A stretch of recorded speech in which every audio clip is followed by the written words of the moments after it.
Okay. Thank you all for being here tonight. I just got the cue that we do have the live stream up, and we've got 4 board members here in the room. We've got Ken, Megan, and Colleen, and that we've just verified that they are there. So that's great, and then they're on WebEx. So at this time, I'd like to call to order the special meeting of the Mahomet-Seymour Board of Education at 7:03 p.m. on Monday, July 6th.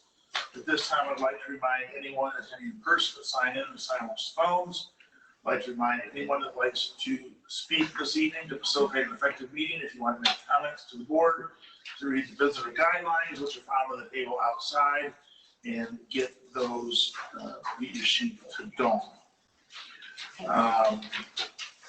Could we have a roll call vote, or roll call attendance, please? Giles? Here. Keith? Here. Harris? Here. Schultz? Here. Larson? Here. Hennessy? Here. McCombs? Here. At this time, we'll stand for the pledge.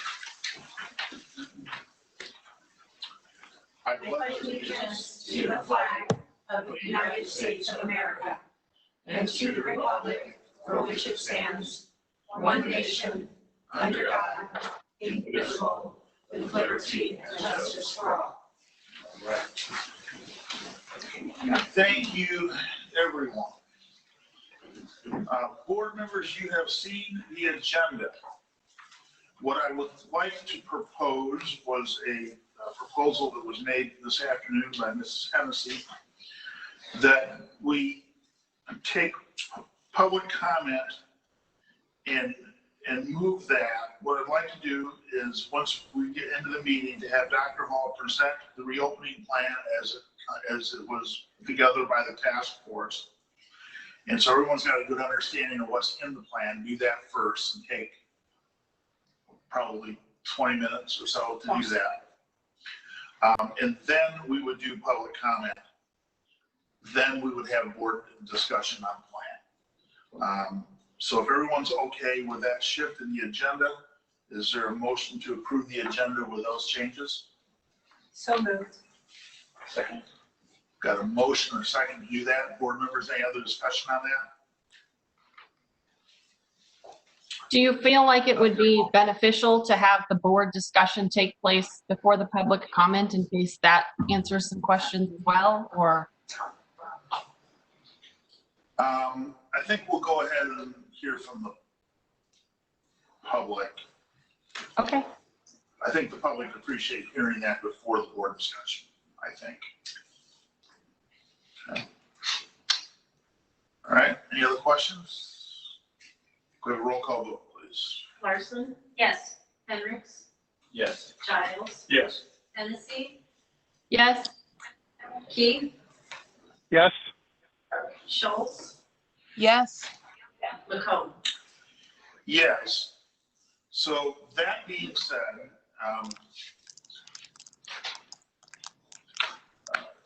I just, as a note before we start, I want to thank our reopening task force for all their work. Dr. Hall is going to present their thoughts to us here in just a minute. Many of you have seen the plan in writing. It has went out. And besides thanking the staff for that, I want to do a special thanks also to Dr. Hall for communication, I think, over the past 30 days or so. As I hear about discussions in other districts or lack of information coming from other districts, I'm reminded that I think Dr. Hall has done a really good job of getting information out when we've got information to get out. Clearly, everybody wants answers. Families want answers, kids want answers, and staff wants answers. And we're at a time where things are still shifting and concrete answers are hard to find right now. And we could be changing things right up to the last minute. But I appreciate when we do have information, it seems to be we've done a great job of getting it out. Tonight is about reviewing the task force recommendations.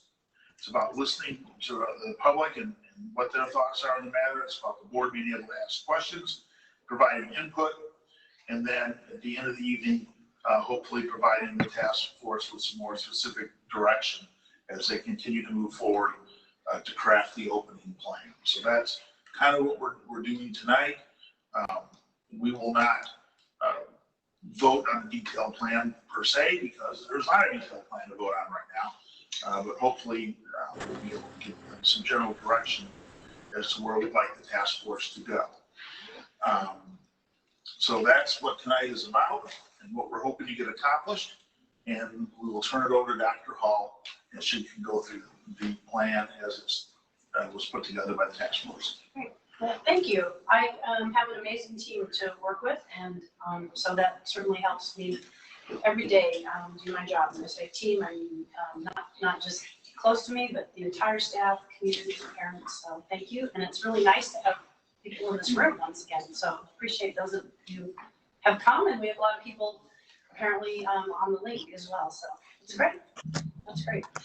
Before I start my presentation, I do want to just take the opportunity to thank the many people who've been involved in the process of putting together the reopening plans so far. There's been a lot of research and discussing, asking questions, talking with other school districts. All that's gone on since we ended the school year and put together the reopening task force at the end of May. And the plan itself was worked on by the instructional subcommittee, which is a group of teachers and administrators, mostly teachers, who focused on K-5 and 6-12. We felt that those were really two different kind of animals and should be viewed separately as we came up with the plan. There have been many voices involved in this process, and as I said, we've studied plans from other districts. We looked at the results of our parent survey. We've asked lots of questions, and of course, we waited a long time for guidance to come forward from the Illinois State Board of Education. So I want to thank everybody who emailed their thoughts and opinions to either myself or board members of the board members of the board today or over the weekend. Your input is valued and appreciated, and we got a lot of it. Thank you. I also just want to say that the emails were so nice, and just very appreciative of the work that's been done, and I thank people for just understanding that there's a lot of work and that we don't have a lot of easy answers and that information is changing a lot. So just wanted to offer my sincere gratitude for the messages of thanks, and also people expressing their thoughts and opinions about the reopening plans. It seems like we're in a time right now where everything becomes divisive and polarized immediately, and it's been great to read through those emails and just understand that people do have strong opinions, but also understand that there's people behind all of this, and at the end of the day, there's kids behind all of it. There's no one in our organization or school or community that does not think that the best place for kids every day who live in the Mahomet-Seymour School District is our schools. In addition to our excellent academics, our schools provide warmth and safety, structure, care, fun, positive relationships, and 2 meals per day. For some of our employees, however, and for some of our families, the pandemic will make it difficult and maybe dangerous to attend or to work in person. And for others, getting back to school full-time is a top priority and maybe the only priority, and we understand that. It's important to acknowledge that we have a really wide range of situations in our school district. There's a couple other things I'd like for folks to remember. I don't know of any district right now that has a finalized plan. So we're not alone in not having a finalized plan. I think that people are close, but I think that over the next month, plans are going to continue to evolve and change because information continues to evolve and change from various entities, including probably the State Board of Education. So I understand our families need to have a finalized plan. When we started this at the end of May, I had said it was my sincere goal to have a plan by June 30th, and here we are on July 6th. So I wish that had come true, but it didn't. I'm really proud of the work that we've done so far. It's important also, I think, to acknowledge that the parameters we're working under are really difficult and don't really lend themselves well to finding a plan that everybody's going to be in agreement on. I understand that. It's important also to note, as I just mentioned, but I'll say it again, the guidance that we received from the State Board of Education came in on June 23rd. and it was either clarified or revised 4 times in the following week. One of the major revisions I'll talk about in my presentation in just a few minutes. I have a feeling that that's likely to continue to happen, and so I would ask for continued patience and flexibility with the understanding that there's a lot of decisions that are out of our control, and it's important just to look at, okay, what are the decisions that we can make locally, set aside some things that are out of our control. It feels like every day things have changed since about March 13th. And I also want to acknowledge that in addition to your messages, many of you emailed us questions. Thank you for doing that. We know that you have questions, and they just going to say it now, they will not all get answered tonight probably. But over the course of the next couple of weeks, it's our goal to narrow those down and get them down to where questions are answered and people know what's going on. So just wanted to put that message out there and say thanks to everybody for help and support through this process.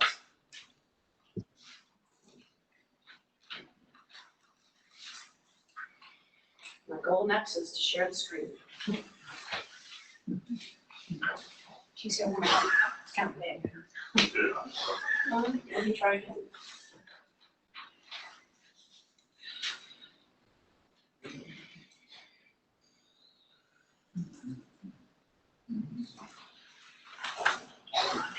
This is Dr. Holt.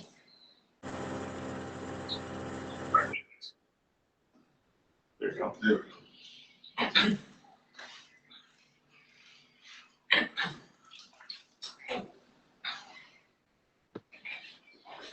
All right, so some of these I'm going to go through very quickly, just a review of the work that we've been done. We established and started having meetings with the reopening task force at the end of May. The task force then broke into various subcommittees, and tonight we're going to be focusing mainly on the work of the instructional subcommittees. We also had transportation, facilities, health, student support services, social emotional learning. But so there's a lot of information out there, and it's really long, so we're just focusing on the work of the instructional subcommittees. As I said, the guidance that we needed to reopen schools was released by the State Board of Education on June 23rd. It was revised or clarified at least 3 times after that. And then we also, on Friday afternoon, received the IHSA Return to Play Phase 4 guidance, and Mr. Hensley's here tonight is going to talk briefly about that too. That does involve, our kids getting back together, so I think it's an important and relevant part of the conversation. Throughout all of, I guess I would say, really the last 4 months, these priorities have really held strong. They've been changed a little bit, just depending on the space that we've been in with the pandemic, but our priorities have always been the health of the students and staff, teaching, connecting, engaging, and learning, and clear communication. And so those continue, and those have been guidance. So in talking about our return to school plan, I want to emphasize these points here really, really strongly. In the spring of 2020, our remote learning plan was specifically focused on preventing the loss of learning. It was like damage control. It was just, let's not have our kids move backwards. We had to put that plan together very quickly. Schools closed very, very quickly, and the closure of our buildings kept getting extended. And so again, our remote learning plan in the spring was the top focus was preventing the loss of learning. And in working with our teachers, we asked them, and the plan was to only introduce 2 new concepts in the time that our buildings were closed and we were teaching remotely. And of course, that's not what we normally do. And again, that was just to prevent the loss of learning. In shifting toward designing our reopening plan, our focus has shifted from preventing the loss of learning to teaching and instruction. So we know that people understandably have a memory of what remote learning was like in the spring. And in terms of moving ahead, remote learning or off-campus learning will look different, because we're not just focusing on the loss of learning anymore. That was just kind of our emergency Band-Aid thing that we had to put together in the springtime. So the educational model for the return to school plan is this. The goal for instruction for the 2021 school year is to meet students' instructional needs in a variety of ways, regardless of the instructional setting. Whether it's off-campus learning, on-campus learning, a blended model, including both on and off-campus learning, whatever it is, our goal is meeting instructional needs. As a result of the goal, there's multiple opportunities for students to participate in whole group, small group, and individual instruction. So just before I get to the specifics of the plan, some things just to remember that everyone believes that students should be in school and learning in person as much as possible, with the safety of students and staff being a top priority. The reopening plans that we worked on, we framed them in the different phases of the Illinois, or the Restore Illinois plan. So because we're in phase 4, we anticipate being in phase 4 when school opens in August, then we're referencing phase 4 at this time. We certainly hope we don't slide back to phase 3, and of course, we're all anxiously awaiting the opportunity to move into phase 5. So that's what the phases are referring to. And I also just want to say, we're going to go through some pros and cons tonight, but there are many, many more than are listed here. I mean, hundreds of different pros and cons of these plans. The plan that's been shared and that I'll share tonight, it's a summary document and it's a draft. It was sent out with the idea that there are still details to be worked out and that the board would have this discussion tonight to talk about the plans. So again, while we're in phase 4, that will be the focus of the discussion. At the same time, it's important to remind everybody that we don't know the future of what the pandemic could bring or what could happen or what decisions that could be made that are out of our control, that are not local decisions. And it is possible in the future to revert back to phase 3, which would involve mostly off-campus instruction. So in moving ahead, I would ask that let's just all assume that no one thinks phase 3 or phase 4 plans are ideal. No one does. We've put together plans based on the guidance that we have, based upon the situation that we're in, but we all know that full-time, 5 days a week, once we're in phase 5, is really the ideal situation for our kids, and it's absolutely what is preferred. But we have a certain space that we have to work in right now under phase 4. So the phase 4 plan was designed with the following in mind: limiting students to groups of 50 or under, social distancing, wearing face coverings at all times, cleaning and sanitizing the rooms between shifts or cohorts of students, and then keeping students in those small groups that stay together. The consideration of students sitting in one room all day with face coverings, daily screenings of our students, and the educational model that I just talked about. By the way, I'm happy to share this PowerPoint after we're done, so that's easier than taking pictures. I mean, by all means do that, but we'll put it out there publicly as well. So once we see it. So I also just want to, this is an example, probably one of the bigger changes that came from the State Board of Education was that they determined that face shields have not been deemed effective for source control and are only to be used when other methods of protection are not available or appropriate. It doesn't mean to say that you can't wear face shields completely, but only in very limited situations. And, we were hoping there'd be way more flexibility with this for a lot of different reasons. And again, I will just say, given everything that's happened over the last couple of months, I think it's best to expect and anticipate more changes or revisions that could come our way in the next couple of weeks. Okay, so I'm going to just go over the reopening plan that was recommended by the instructional subcommittees, and this is the K-5 portion. So I'm probably providing more generalized summary of this than what was sent out. So what was sent out looks like this and is a bit more detailed. So I would encourage folks to look at that. It's online. It's on our website. It's included in the board packet. So for kindergarten through 5th grade, this would involve half days for this group of students on Tuesday through Friday. All students with IEPs would attend daily, and some students who need support or response to intervention in math, reading, or social emotional learning would attend daily as well. Mondays would consist of asynchronous learning while teachers have professional development and collaboration time, or remote and small groups with students. So let me just take a moment to define some terms that I'm going to use a couple more times probably throughout the presentation here, and that is synchronous and asynchronous. So synchronous learning means that if a student were off campus engaging in synchronous learning, they would literally be in the classroom that's on site while the teacher is teaching. So synchronized with the classroom that's on site. Asynchronous would be off-campus learning on your own, either watching a video of a teacher teaching or perhaps some other lessons or activities that have been sent home or pushed out through Google Classroom or some other electronic means. So that's the difference between those two terms. And then kids would stay in their assigned classroom.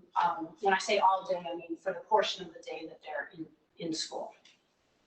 What is allowable within the ISB guidelines that we were sent is kindergarten through 5th grade could attend all day. We would need to slightly alter and adjust the school day to allow for some collaboration time and professional development with our teachers, and also to allow for additional support time for our students.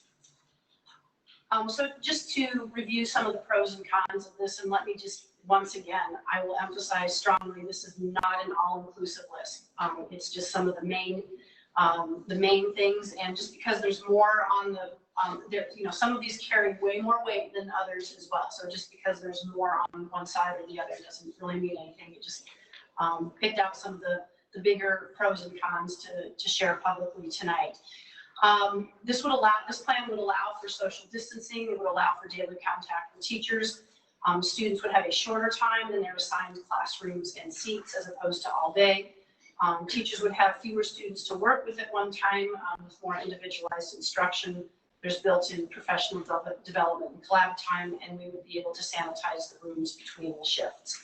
Obviously, a huge con here, a huge negative is the child care and family schedules, and we acknowledge that, and I can't say it enough that is definitely a downside here. There's also less contact with teachers in person than a regular school day. Attending school for half day is obviously very different than full day of school. So the 6th through 12th grade portion of this looks like 1 day in person and then 3 days of synchronously learning off campus. It would be a modified 6-hour day. It would be slightly shorter than our regular day. Mondays would still, for our 6th through 12th graders, still be professional development and collaboration time and the opportunity to provide small group assistance.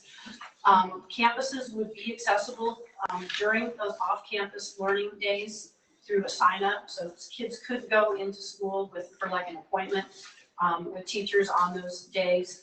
RTI support and services are available. And those students needing that and students with IEPs may need and likely may need to attend campus and be on campus more days. Allowable under the ISB guidelines would be 2 days per week in school, 2 days of synchronous learning, or more days per week in person as well. Some pros and cons here, again, built-in professional development and collaboration time. We would need to start a little bit later in the day, which there's a lot of research that shows that that's developmentally more appropriate for that age group of student. There would be able to be more personalized instruction when students are on campus. We would be able to maintain social distancing in the hallways and lunchroom. And for some families, I'm not saying everybody, but for some families, older siblings might possibly be available for childcare. But once again, on the con side, child care and family schedules are a very, very big consideration here. And there's less face-to-face time with teachers as well. So if we were to then also talk a little bit about more days in school, and that was a good portion of the feedback that we received was that the plans that were developed did not present enough time of students being in school. I just put together a list of some of the pros and cons here. It's more days in school, and we all want that. So that's a pretty big plus there. Child care and family schedules are easier, more consistent, and hopefully less burdensome. Kids are in the presence of teachers for more days per week. They're in person, they're face-to-face. We're able to provide the consistency and the structure for our students that other schedules don't provide. And there's more efficient and effective ways to support our students who need interventions. Some of the cons and some of the downsides here are that we would be unable to maintain social distancing, or it becomes much more difficult, especially lunch and passing times at the junior high and high school. We would be using classrooms for lunch likely. And in addition, we would probably have to consider students staying in one classroom all day. Developmentally, this is very difficult and it's hard for our younger students. And I'm just going to go ahead and say it's probably hard for all of our students. But our developmentally though, you know, little kids need more breaks. They need to get up. They need to move around. So we would have to look at that. And that is something that kind of falls on the negative side here. But we would have some definite challenges in terms of if we had kids in school more, and so more students on a daily basis, breaking them down into smaller groups, particularly at lunchtime, is going to be a challenge. I'm not saying it's impossible by any stretch, but that's something that we really need to look at. Possibly there's a bigger challenge to provide a safe as an environment for our at-risk staff and students with more people in the buildings. I would recommend that if the direction of the board is to deviate or do things that fall outside the guidelines that we've received, that we definitely want to have a conversation with our insurance company and our attorneys. There's definitely some liability issues that might be out there. I'm not the expert in that, so I just think a conversation is what's important here.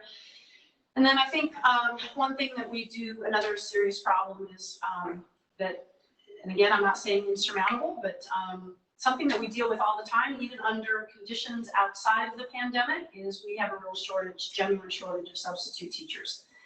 And that could become worse. Many of our subs, not all, but a lot of them are retirees. They're in the older age bracket, might be more at risk. That certainly doesn't cover all of our subs, but that's a consideration that's out there, because that's just a challenge under regular conditions. This is just kind of the same information. I framed it a little bit different way, and was something that in my mind, it helped me just to think through some of the things that we would increase or decrease if we put kids in school more days per week. You know, we'd be increasing contact time with teachers, the time at school, increasing the number of students or people in the building at one time. There would be increased concerns over that developmental consideration for kids being in one place and, you know, an assigned seat, wearing a mask all day. Perhaps potential exposure would increase to the virus. It does decrease our ability to socially distance and break kids into smaller groups and cohorts. But absolutely a plus here, again, is that the worries and stress for our families about childcare and schedules would definitely go down the more that we have kids in school. So this is a question that I wanted just to put out there because I've gotten it quite a bit, and it's a very important question. We do have parents who don't wish to send their kids for in-person instruction, and we're working on a remote option for these families. We would likely center it around mostly synchronous learning so that they would be as much as possible in step with what we do in the school buildings. And just in terms of what's needed in moving forward, and you know, that's certainly largely dependent on the direction that the board gives tonight as the board discusses the reopening plans. But if we are not going to do, I mean, if we're going to go in the direction of having lunch at school, then we are going to need more adults in the building to supervise lunch. So that could look like a number of different things, but I think at the end of the day, it's going to mean hiring more people. Certainly we're open to volunteers. So open invitation out there, come and help with lunch duty. So that's one issue. Talked a lot with Mrs. Bachman over the past month. I don't think she's had much of the summertime. But of course, she is overseeing our health subcommittee and is working on the various guidelines and procedures that we're putting in place. Those are actually also out with the board packet if anybody wants to take a look at those. But it's going to be necessary for her to track on positive cases of COVID-19 or cases of exposure. That's going to happen. And we've had some experiences thus far, which indicates that that's a rather time-consuming endeavor.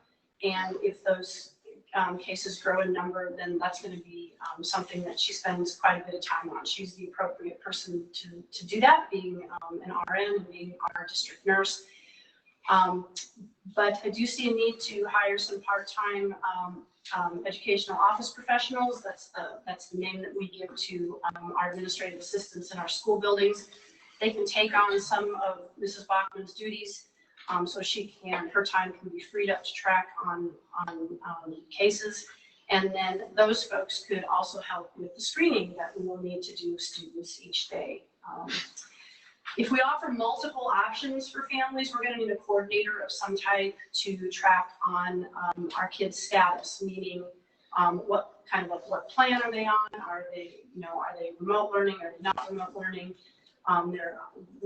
Unlike last spring, we will be taking attendance. Attendance is expected. Engagement is expected. And those are things that if we have multiple plans going, we'll probably need some assistance with. And then as administration, we will continue to work on plans for our employees who cannot work in person, as well as remote plans for families. So what I'd like to do now is just have Mr. Hensley be available for any questions about the return to play guidelines that came out recently, and talk briefly about those. We received those on Friday afternoon, July 3rd, holiday weekend. And we were prepared. We kind of had a heads up of what they would look like. And those plans were sitting with the Illinois Department of Public Health and then got released. So Mr. Hensley has been hard at work just putting in guidelines about what those plans would look like for our athletes and what we will be doing starting tomorrow, hopefully.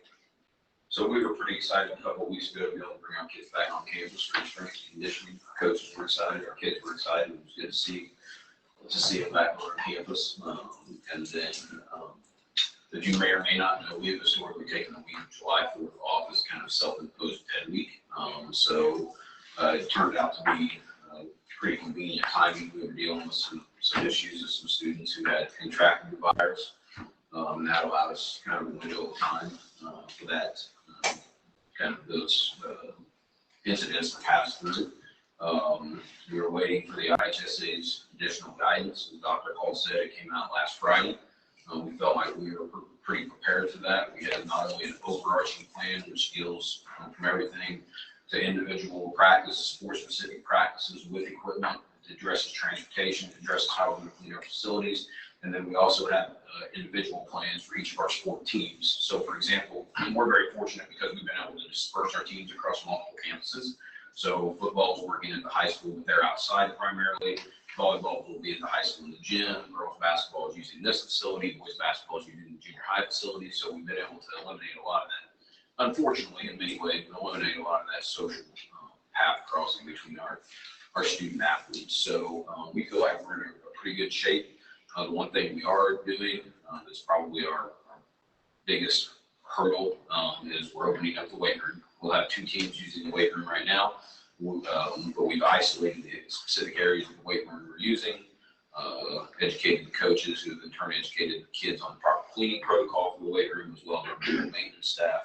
So we feel like we've got a pretty good handle on things. We will be hosting a volleyball league on Wednesday nights, junior high and high school. We'll have check-in stations for the teams as they come. Coaches for those teams will be responsible for screening their own teams. We've got separate entrances into all the buildings. You can't cross over into the other gym to watch the other teams play. We will not be allowing spectators at this point in time. That's the only league we're hosting on our campuses. We just made a decision that that's one less thing that we'll tackle that when we get the opportunity. We have had weekly calls between our State Athletic Directors Association and the Illinois High School Association. Had a really good call with Craig today. Do you want me to highlight some of the things that he talked about? Sure. So a couple of the things that came out today that were that people had kind of had these questions in the back of their mind. Once the approval of the plan came down, he spoke a little bit about the capacity for 50 in one place. So in our facilities, indoors I'm talking here, you can have multiple groups of 50 outdoors as long as you maintain 30 feet social distancing between those groups. That's very similar to phase one. We've done that with our kids. So indoors, for example, every space is so like the gymnasium was one space, so we could have 50 people in our gymnasium, right? But our field house would be 3 separate spaces because we could put down, obviously it's under construction right now, hypothetically. It would be 3 spaces because we could put down the curtains, maintain the appropriate distance between the groups by using the outer edges of the courts. So we got some clarification on that. I think that was good news for a lot of us to know that we can, if we have those schools are fortunate to have those large spaces, we can utilize those. He did get some clarification that the rules that we're under now are only specific to the summer contact day period. So if you know what the summer contact day traditionally looks like, it looks a lot different. We're giving 20 days pretty much now until fall practices, which start on August 10th. The dead week at the end of the summer, the IHSA was removed. We are maintaining that dead week. We have families who've already scheduled their vacations, and it'll be a nice downtime after a month of contact days for our coaches and our kids to kind of reset before we hopefully hit the ground running on August 10th. So we will maintain that dead week. Plus, we refinish our gym floors during that time. Just a lot of things we historically do there that we're going to maintain. So the guidelines, as I said now, that we're under only apply to summer contact days. So basically, we're expecting another set of guidelines by the time fall sports start on August 10th. Craig gave us kind of the indication that they are actually, the IHSA Board of Directors is having a July board meeting. They typically do not have a July board meeting. And so we anticipate after that board meeting in late July, and then we'll have another set of guidelines related specifically to fall sports. The other clarification that Craig did make today, and some of you are probably aware if you follow the extracurricular side of this, there are some discrepancies between the IHSA phase 4 return to play guidelines and the ISBE return to school guidelines. Craig made it a point, Craig Anderson, the executive director of the IHSA, made it a point to let us know that the guidelines that we're operating under apply specifically to extracurricular activities from July 3rd until August 10th. Those ISBE guidelines and the return to school protocol are kind of 2 separate entities, if you can. Kind of trying to wrap your head around that like I've tried to at this point in time. So our guidelines really right now don't parallel to what physical education might look like when we return to school. So they're just the approved guidelines for us literally for the next 24 calendar days or whatever that is. So those meetings with Craig and his staff have been very, very helpful. I think we're in a really good place. We've got some issues to tackle. I think a lot of our fall sports, cross country, golf, tennis, swim, if the pools get open, I think those sports are probably going to be in a really, really good place. We've got some other sports that have some challenges in front of them. We'll have some capacity issues because you'll be limited to 20% capacity in your facilities. That's really probably only going to be a varsity football issue with us. I've got a meeting scheduled later this week with Mr. Stevens to talk about how the marching band fits into all these parts and pieces, because that's an important part of what we do on Friday. We've had ongoing conversations with the Apollo Conference athletic directors in terms of how we're going to handle ticketing and what your sideline looks like when you come to our place, what my sideline looks like when we go to. So still a lot of moving parts and pieces into a very fluid situation. But I think in terms of where we want to be tomorrow, to get our kids back engaged and back on campus and as active as we can be, I think we're in a really good place, and I'm looking forward to seeing them run around tomorrow. So we've got football will be going tomorrow, boys basketball will be going tomorrow, we've got cheer practice tomorrow. So all at different times and all in different places, but we'll have our groups at girls cross country. So we'll have most of our groups prior to tomorrow under the current guidelines. That's a very 40,000-foot view. I'd be happy to entertain any questions that you might have as it relates to moving forward.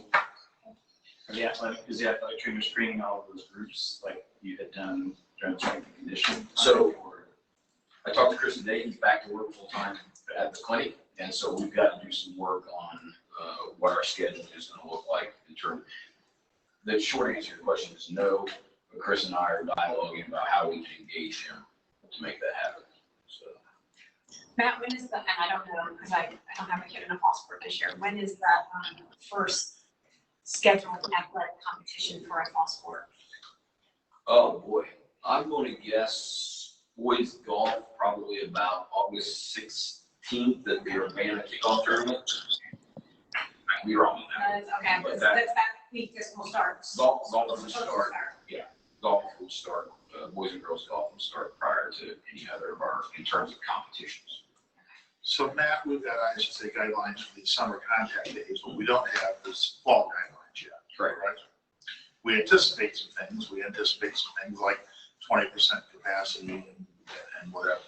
When do we think we will have the fall? Because I know we've got a pattern here where I should say guidelines for the last couple of phases have been released hours before they were supposed to take effect. And I'm not blaming the ISSA because I know that they had to send them off for approvals too. It's not their fault. They've had them together early, but they've been waiting for other folks to approve them. What do we think? When do we think we'll have? When do we think we'll have fall guidelines? So we don't. If golf starts the 16th, or whatever date that is, the 17th is not a good day for the guidelines. So I believe Craig said that their July board meeting was July 25th. I could have misheard him on that. I did not write it down. So if that's their board meeting, then we're still 2 plus almost 3 weeks out from the start of fall sports season. My impression was that board meeting is going to be entirely dedicated to those fall sport guidelines. And obviously Craig and his staff are working on those now so that they'll have a prepared draft and give to the board for approval at that point in time. So even if the state hasn't approved those, we would at least have a copy of what I think it's going to be approved. And there will be a window for that kind of back and forth to take place to get what that final approval might look like. Any other questions for, Go ahead, I'm sorry. Go ahead. any other questions for Mr. Hensley while he's here? A couple of things, and you might have an answer. Can I answer this question? Is it okay? Sure. Just how do we define capacity, and then also IESA, and what's going on with IESA and junior high sports? Are they kind of aligning themselves with IHSA in terms of, especially the no contact sports like cross country and things like that? You may not have an answer now, that's okay. Just some things that were coming to mind as you were talking. I'll vaguely address the IESA one first. Doug and I talk constantly. We actually were just having this conversation today. I believe the IESA is supposed to release some information on July 15th. Doug's probably listening at home. Doug, I apologize if that's not the date you told me, but I think that's the date where the IESA will begin to release some information. My understanding from speaking with Mr. Fisher is at this point in time, that's what they're waiting. In terms of the capacity for the gym, that's an easy one. The sign outside the door says 1,600 whatever times 0.2, there's your number. So my impression for football, and this is where there's still a little, I think you can put 5 athletic directors in the room, you have 5 different interpretations. It's easy to figure out 20% capacity of home bleachers. It's easy to figure out 20% capacity of visiting bleachers. We know that we anticipate that it would be 50 kids per sideline. Now, if you're talking the guest sideline, it's 45 because now the chain gang's on that sideline. It's 44 because now there's a referee on that sideline. So that was one of the questions today, that there's got to be some kind of more thought given into that, onto how we're going to kind of address what that looks like. You know, do we need to measure the depth and breadth of the hill that everybody stands on and figures out, okay, this is how many people we can put on the hill? I've been really having a lot of good conversation with the athletic director of Mount Zion. Our schools resemble one another in a lot of ways, and talking about, you know, are you going to put X's every 6 feet on the fence that surrounds your track and let people stand on the fence and watch the football game? So that's I would say the football piece and volleyball tournaments, invitational tournaments, are some things that people are still having some pretty serious conversation about. I think we can wrap our heads around all the rest of the parts and pieces of it. But those two things are I would say, are a source of constant ongoing dialogue. Yeah, I'm thinking the higher context sports like football and boys soccer. I mean, we're all about a month out from starting practice. So I mean, an answer needs to come soon. Yeah, I would agree that for us, the soccer piece, you know, we could, luckily we draw really nice crowds for our soccer games, right? If our bleachers are a problem, I think, hey, we said we're gonna move those bleachers, everybody bring a lawn chair, and we're gonna put X's on the ground. You've been in enough soccer games, I think most people would rather sit on the lawn chairs anyway. Yeah, so I think the soccer piece for us down in Middletown is something that don't anticipate issues with that piece of it. But yeah, tackling the football and really the volleyball invitational tournament piece of it is something that we're going to continue. And a lot of my conversations are ongoing right now are, okay, I'm stealing this idea from this person and I'm giving this idea that I have to this person. But we're taking all of those ideas and building that framework. So when I talk about 20% capacity, the home bleachers, 20% capacity, the guest bleachers, there's going to be some pieces of that puzzle that we don't have, but the majority of those pieces are in a framework that's going to be in place. So if we need to pluck something out and modify it or drop something in, we could literally, you know, if we had to do it overnight, we could. Let's hope we don't. But to be able to put those things in place before, you know, we open on week 1 on the road this year, but that September 4th date is going to get here pretty quick.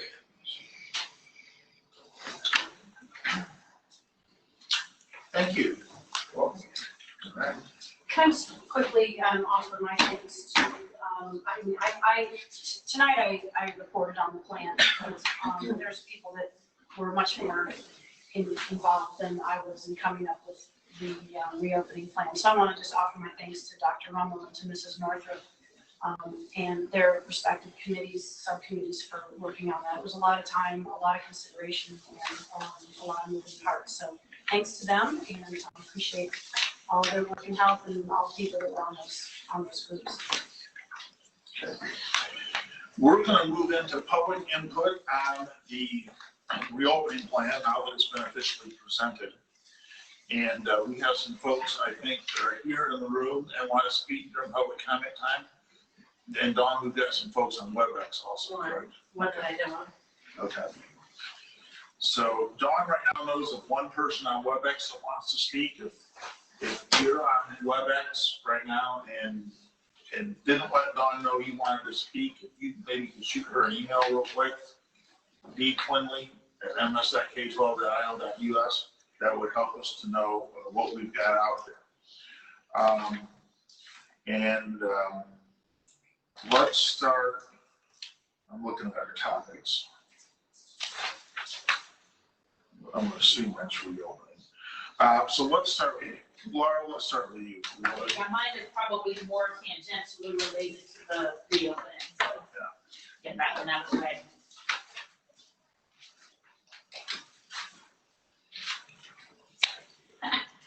My name's Laura Hansfield. I actually spoke at the last meeting too, so thank you very much.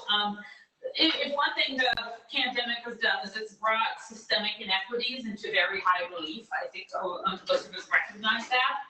At the June 22nd school board meeting, several people offered testimonies and perspectives on their proposed anti-racism resolution. In response, a few board members suggested that efforts to combat racism belong at home within the frame of family values. That was one of the phrases that was used rather than at school. While very well intentioned, these arguments do miss the mark for 2 reasons. First, values are always and always have been taught at school. Second, values taught in schools fail to address racism, let alone anti-racism. Values and moral education has been a part of the American school system since its inception. Values were present in curricular initiatives regarding moral education in the colonial era, more recently in student behavior models like character counts and social emotional learning initiatives. Goal 3 of the Illinois Social Emotional Learning Standard states that dealing honestly and fairly with others and contributing to the good of one's classroom, school, family, and community and environment are essential to citizenship in a democratic society. And these kinds of values are reflected in our own district parent and student handbook, with an entire section titled Core Values, Responsibilities, and Restrictions. Values are also ubiquitous in classrooms, as any classroom teacher can attest to. Most visibly as classroom rules, like be respectful, hands to yourself, try your best, raise your hand, and the like. In short, values are taught at school, and arguably they should be. Classrooms are really crowded spaces, and young people are still learning how to participate in different social and academic settings. So the question is not if they should be taught, but how they should be taught and what values to teach, right? So while values are often taught in character education programs, these programs privilege individual students' acts, like be kind, don't lie, wait your turn, but they don't really address values related to social justice. Similarly, social emotional learning typically centers on students managing their emotions and making good decisions, but they don't really help us confront forms of inequity, including those inflicted in school or those that are COVID related. Dina Simmons of the Yale Center for Emotional Intelligence asked, what's the point of teaching children about conflict resolution skills if we're only focusing on some conflicts and if we're not talking about the conflicts that exist because of racism? The widely promoted value of grit is susceptible to a similar critique. Based on psychologist Angela Duckworth's work, grit emphasizes perseverance, trying your best in the face of difficulties. I'm all about hard work and persistence, trust me. And these are really important values to be teaching, I believe. The problem is that in schools, grit is most often taken up in ways that place the onus on students to overcome systemic inequities. As educational scholar Bettina Love explains, measuring African American students' grit while removing no institutional barriers and then waiting to see who beats the odds makes for great Hollywood movies. And it leaves us all feeling good because the gritty black kid made it out of the hood. However, in reality, it's an educational version of the Hunger Games. Values are in our policies and on our classroom walls. However, because the majority of teachers in the U.S. and here in Mahomet are white and middle class, character and values initiatives tend to reinforce whiteness, not out of any malice, but just because it's really hard work to teach outside of ourselves. I know as a former teacher. But we have to embrace and do this difficult work. Teaching social emotional learning, offering platitudes about grit, or telling kids to just be kind will do nothing to confront and dismantle racial inequities. And we certainly can't deflect to family values, especially since few families, particularly white families, talk about race and racism, let alone instill anti-racist values. So rather, I urge the school board to embrace anti-racism as a core value of the district, including all of its teachers, staff, and students, and even to consider anti-racist policies and practices as part of the reopening plan. I know that's difficult, but I think that now is a prime time. It's really an opening for us to really be considering this. So thank you for your time. Thank you. Oh, and I gave Don some copies of this. Thank you. Yeah. Nikki.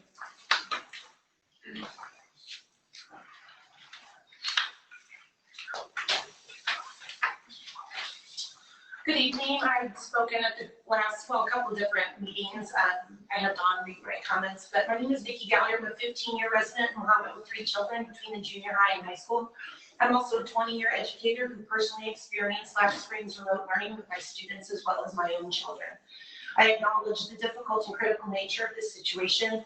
Our district leadership and administration will no doubt be criticized no matter what they decide. You know, Dr. Hall spoken to that. It's a very difficult situation. I come to you though as a board recognizing the hard work of our educators and also acknowledging this is a decision that has to be made with input from all stakeholders. It is with this personal experience, teaching background, and pedagogical knowledge that I implore you to get our reopening task force back to the drawing board for grades 6 through 12. The recommended plan for grades 6 through 12 will 1 day a week in-person attendance will be at a detriment to our community, our school district, and all our children to whom we are devoted to caring for and educating. First, school districts similar to us in terms of demographics and locations such as Morton and Dunlap recently stated they will do everything in their power to have students attend in-person school 5 days a week.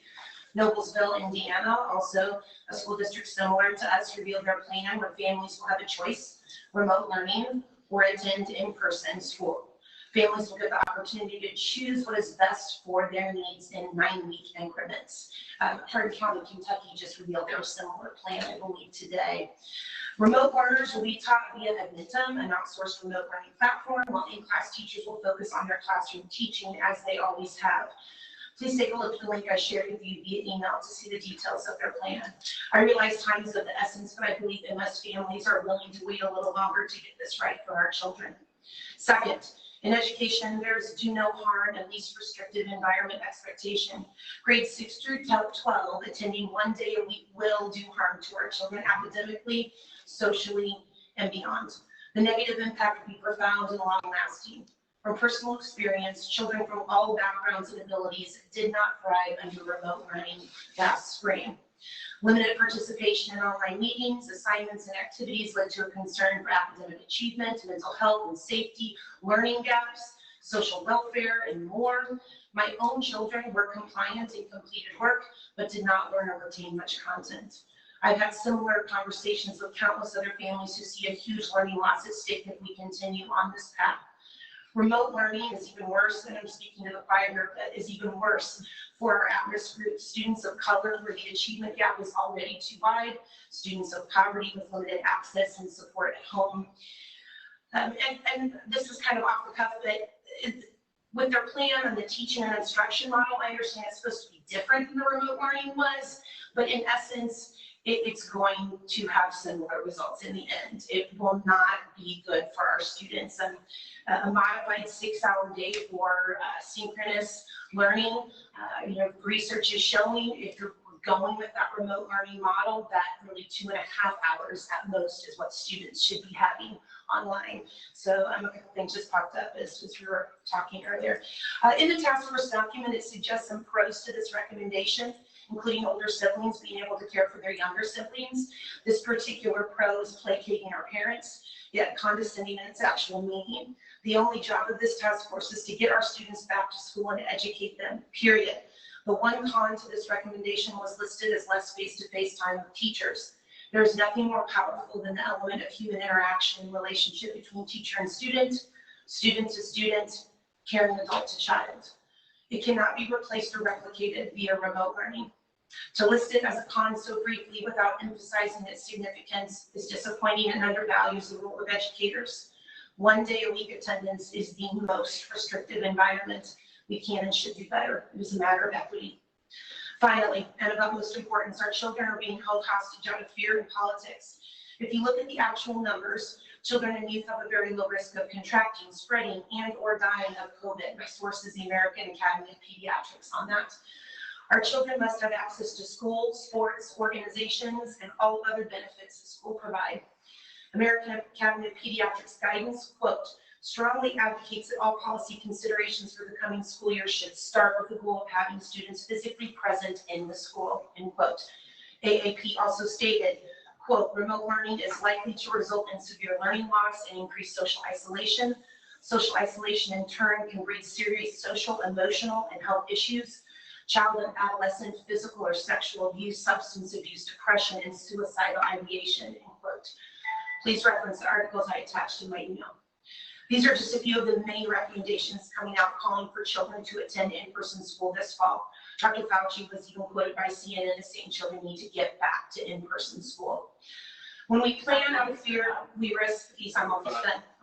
Children's most basic right to an education and ability to function appropriately in our society. My parting words encourage you to make the hard but correct decision. Your ethically bound responsibility as an elected official of the voters and taxpayers in this community as to our district's COVID threshold. In the wake of unofficial prom, it is clear that keeping grades 6 through 12 separated at school will not prevent COVID transmission. These children are social creatures and will seek out their friends outside of school. They already are.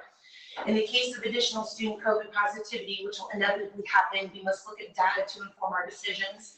A knee-jerk reaction to go back to complete remote learning cannot happen.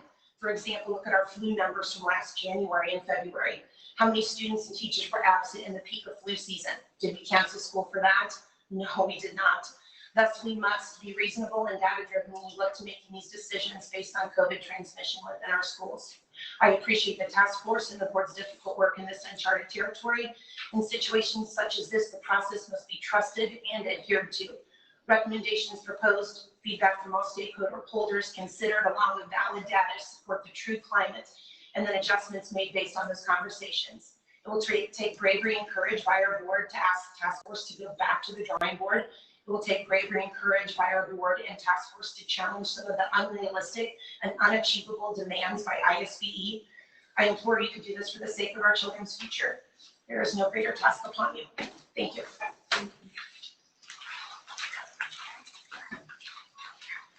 Dawn, give us about a 4-minute warning. I can't see the screen, so. Thanks. Victor and Nadine Walsh.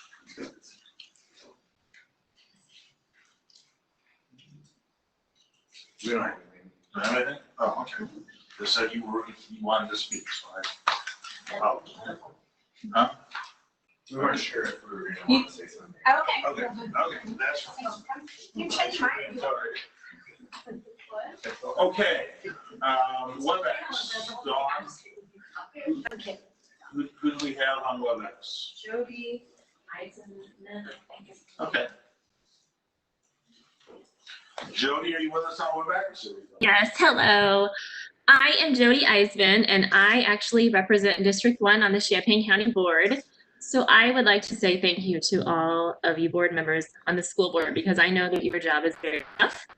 And sitting before you in this next few weeks is one that nobody wants to make the decision for. And so I'll be praying for you, and I truly am praying that you make the wise decision, but I know how difficult it is.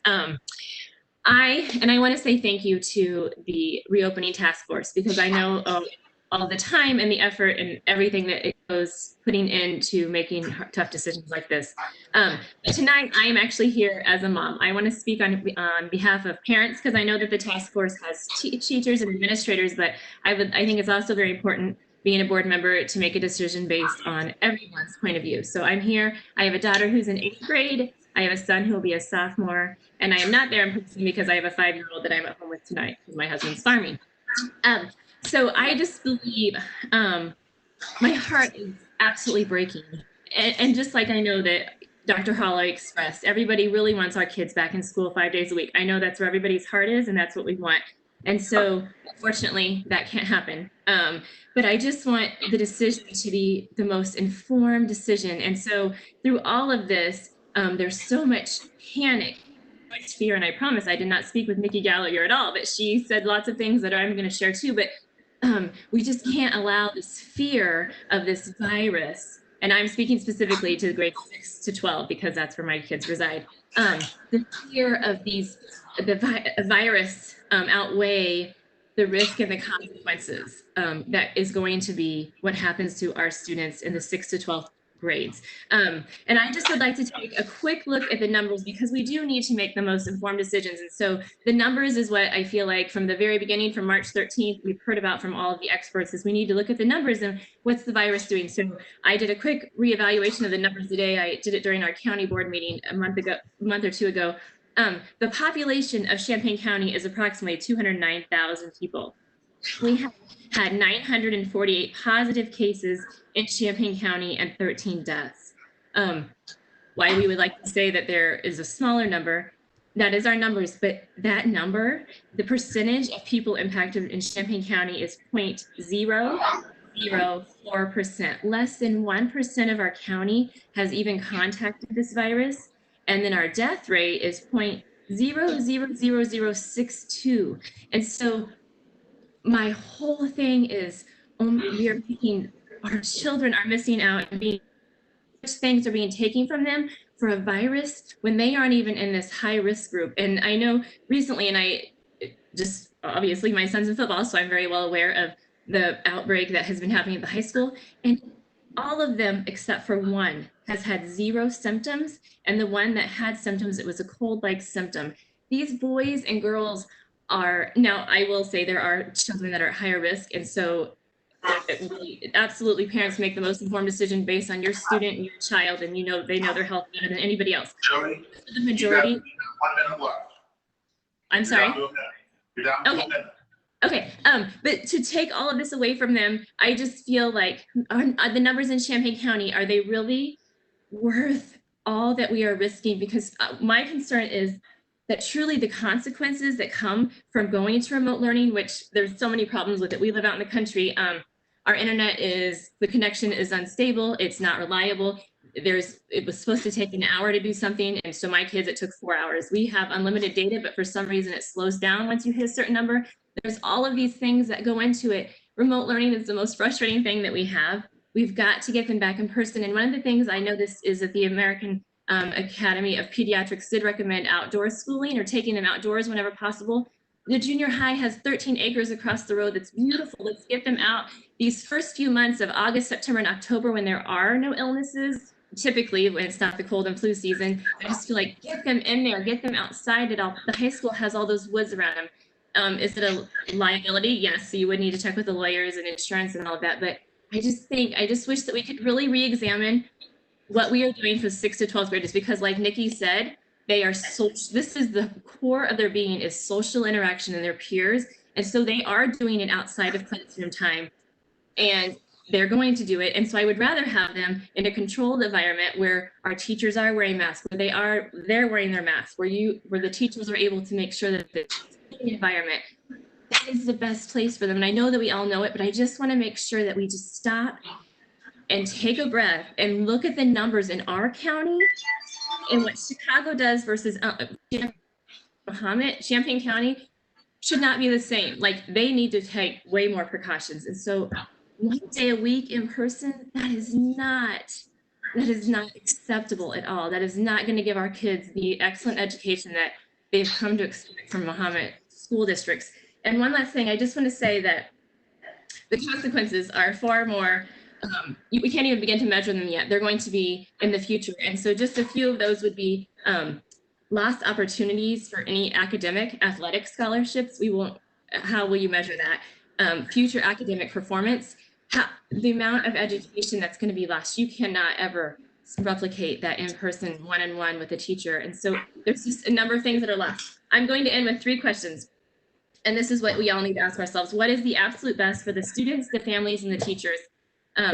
Do the numbers support this level of heightened precautions? We cannot run in fear every time there's a threat of anything. Just like school shootings are a very real danger and very real in America today. We can't close or keep our kids isolated at every single threat of fear. And then my 3rd question is truly, what is our plan? Because I know that Illinois will not move into phase 5 unless a vaccination is found. What if vaccination is not discovered? We've been working on it for years. So that I just feel like there's lots of things that we need to look at further and make sure that our numbers and our county support the drastic measures we're doing and what's being lost on our students. Thank you for your time. Thanks, Jody. Okay. Do we have anybody else via WebEx that we are aware of? No. Okay. All right. We have, since we've been meeting under the COVID plan, asking folks to provide most of our public input via email. And we've been reading the email into the record. For this meeting, as of a few minutes before the meeting, and the number keeps growing, but we're at over 87 emails. Okay. And so we've had to make some decisions here. And what I'm going to do is I want to provide a summary of those 87 emails and where they fall. If we were to read the 87 emails, we've got that guesstimated at between 2.5 and 3 hours on the clock. And we are very appreciative of the input. Very appreciative of the input. All the board members have been copied on the emails. We'll probably have to do one more disbursement with a few stragglers at the end, but we've done 2 disbursements to board members throughout the day. Board members are in various stages of reading them. I know a couple board members said, I'm caught up and I've read them all. I had to work today. I've not read them all. I've read a lot of them. The ones I haven't gotten to, I will. And I think board members are working to get through them. We will publish those emails, okay?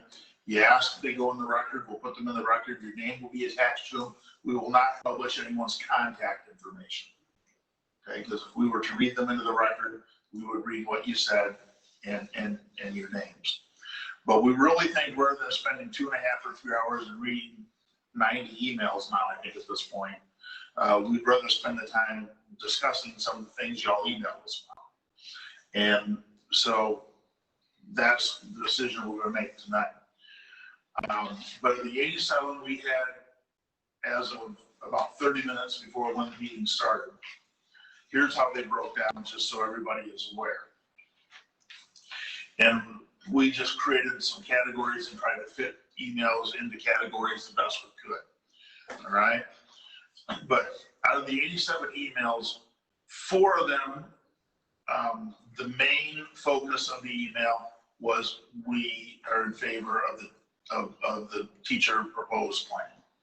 Okay, that was how other people were very complimentary of all the work that went into the plan. It was complimentary of the task force and the work they did.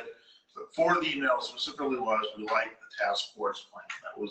That was the total theme of 4 of the emails.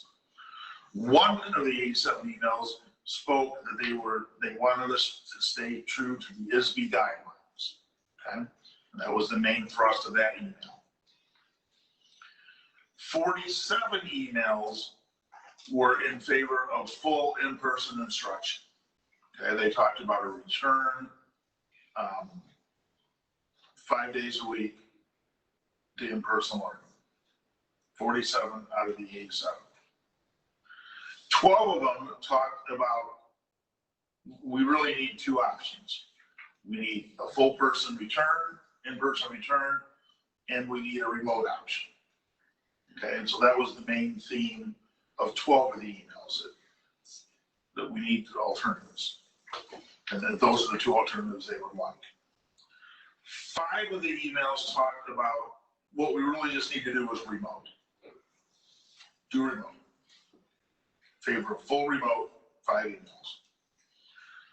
13 of the emails were in favor of reduced daily schedule or reduced days, but more than 1 day. I think that's specifically to address the high school, the junior high and high school proposal. We can reduce, but we got to have more than 1 day. That was the overarching theme of 13 of the emails. And then 5 of the emails were folks that were concerned about coordinating the schedules between the buildings, looking at things like transportation and childcare and technology concerns at home. And they really were, their overarching concern was we need consistency between the buildings so we can plan for our family. Okay.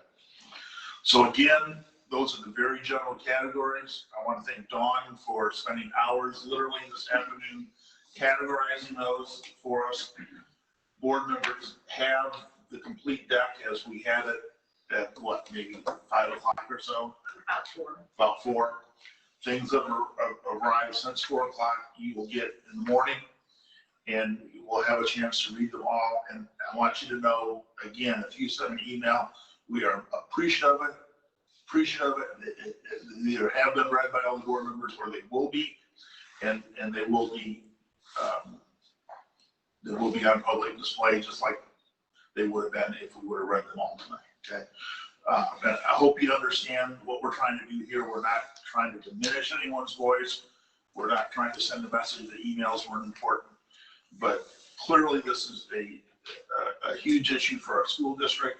This is something a lot of folks felt and continue to feel very strongly about, and we understand that. And we just really feel we probably need to spend some time tonight talking about that with Dr. Hall. We need to give the committee kind of some thoughts to move forward and where the board's at. And to do that, we need to spend some time in discussion. And we just think the time, we need to spend some time doing that tonight. So hopefully everybody is understanding of that. And again, we appreciate every email and all the time and progress. Many of them were very well written. As Dr. Hall mentioned earlier, some of the emails had questions, okay? And quite frankly, probably more questions than we've got answers for tonight. But as we continue to develop the plan, hopefully we'll get answers out that will answer all those questions. Okay. Usually about an hour and a half in, we take a slight break. We're about an hour and a quarter right now, and we're going to change the order in discussing the plan. So I would suggest to the board that we go ahead and take our 5-minute break right now, and then come back for discussion. Does that sound good? Everybody with me on that? Okay. So we'll go ahead and we'll take about a 5-minute break, and then we'll come back and actually let the board ask some questions about the plan, and we'll respond. And I'm sure many of the things that were in the emails and that were shared by our folks in person tonight will come up during that. So thanks, everyone. We'll be back to a short recess. We'll be back in 5 minutes.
Do I think he's right about what?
We can't hear anything if you guys are talking. Yes. Okay, we just moved the line back up. Megan, Colleen, and Ken, can you hear us? I can hear you now. Megan, Colleen, can you hear me now? Yes, Okay. I can. Ken, are you there? This is Ken. I can hear you. Okay. So first, a bit of housekeeping. If you're listening on WebEx, we would love to have a better connection with our 3 board members who are on WebEx. So if you're a member of the community and you're on WebEx, if you could move to the YouTube link, that would help us a bunch, and we would appreciate that. Okay. Second of all, we were provided, and I almost forgot about this before the break, but the MSEA did provide a statement for tonight, and I'd like to read that. I think all of our board members know, but some members of the public may not know, the MSEA does represent all of our employees. There's not just a teachers union, but all of our employees have the opportunity to be a part of the MSEA, and they represent our entire workforce. And this came in earlier today from the MSEA. Dear Mahomet-Seymour Board of Education, thank you for your time tonight and carefully considering the safest, most effective plan possible when reopening our schools. We know that these discussions are tough and that no one wishes to be making this hard decision. The MSEA and administration have been working collaboratively throughout this pandemic to best serve the needs of our students. We're now asking you to deeply consider not only what is best practice for our students at this time, but what is also best for the health and safety of our staff and their families. Thank you for your time. Megan Jones and James Heinhold, MSEA co-presidents. So we want to thank the MSEA for that tonight, and really for all their support and work throughout the entire pandemic, and shifting on a dime last spring. And then many of them have been very helpful and a key part of the task force, and just a whole host of other things that have been going on, even over the summer. So thank you, MSEA and membership. Okay. So board members, we've had a chance to hear from some folks that spoke tonight. We've had a chance to survey a lot of emails, and we've had a chance to hear Dr. Hall kind of talk about the plan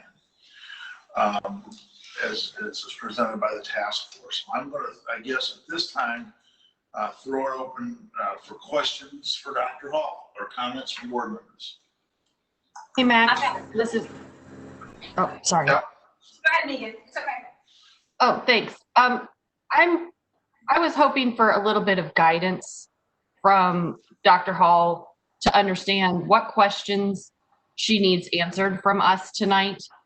Through this whole process, the board has been told that the task force is going to take care of this for us, and I believe the task force was selected by Dr. Hall and was working off all of the data and the recommendations that we had.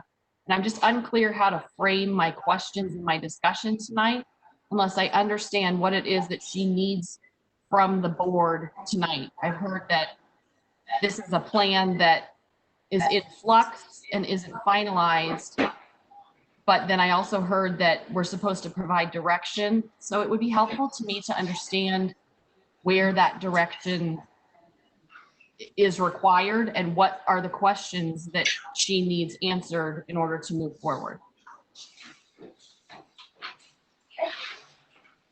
So I am looking for direction from the board in terms of what next steps are and where you'd like to see the plans go. You've gotten feedback from a lot of parents. You've gotten feedback from the teachers union. You've had a reopening plan put together by our teachers. So, you know, tonight was the night to say, here it is. What do you think? You've got a lot of input, and at the end of the day, what we need as administration is just direction in terms of what do you see as next steps. Go back to the drawing board, stick with the plans, come back with more options. We're very challenged by the ever-changing environment where we either have to wait for guidance or then when it comes, it changes. So that's I don't think that's going to go away. That's just my opinion, but after seeing how things have gone for a couple of months, I would like to say that you know, we could come forward and say this is a definite plan, or this is when I think that, you know, we can have one. But I'm just not going to be surprised at all if the guidance from the state board changes. It might not, but that hasn't been the case in the past. In addition to that, there's been legal action brought by some folks in the state of Illinois against the State Board of Education and the governor about the guidance that's been put out there. So there will be likely some legal decisions forthcoming in the next couple of weeks about that. So I'll go back to my original statement when I started talking, was there's a whole lot of things that are out of our control that, like, we can't make decisions about. We're going to be told what to do. There's going to be some other piece of information that comes for us and causes it to change. But in the meantime, you've been presented some reopening plans, and you've also heard a lot of input. So what I'm looking for by the end of this meeting, hopefully, is direction from the board for next steps for administration. Not only on the plan, but I think there's also a question out there about the wearing of face coverings that the board needs to talk about, and what the position or the approach is going to be with that for students coming back to school. And then ideally, what I'd like to see, and this is where I hope this time frame works out, we have a board meeting again 2 weeks from tonight, on July 20th, and it would be great if we could have like a finalized plan then.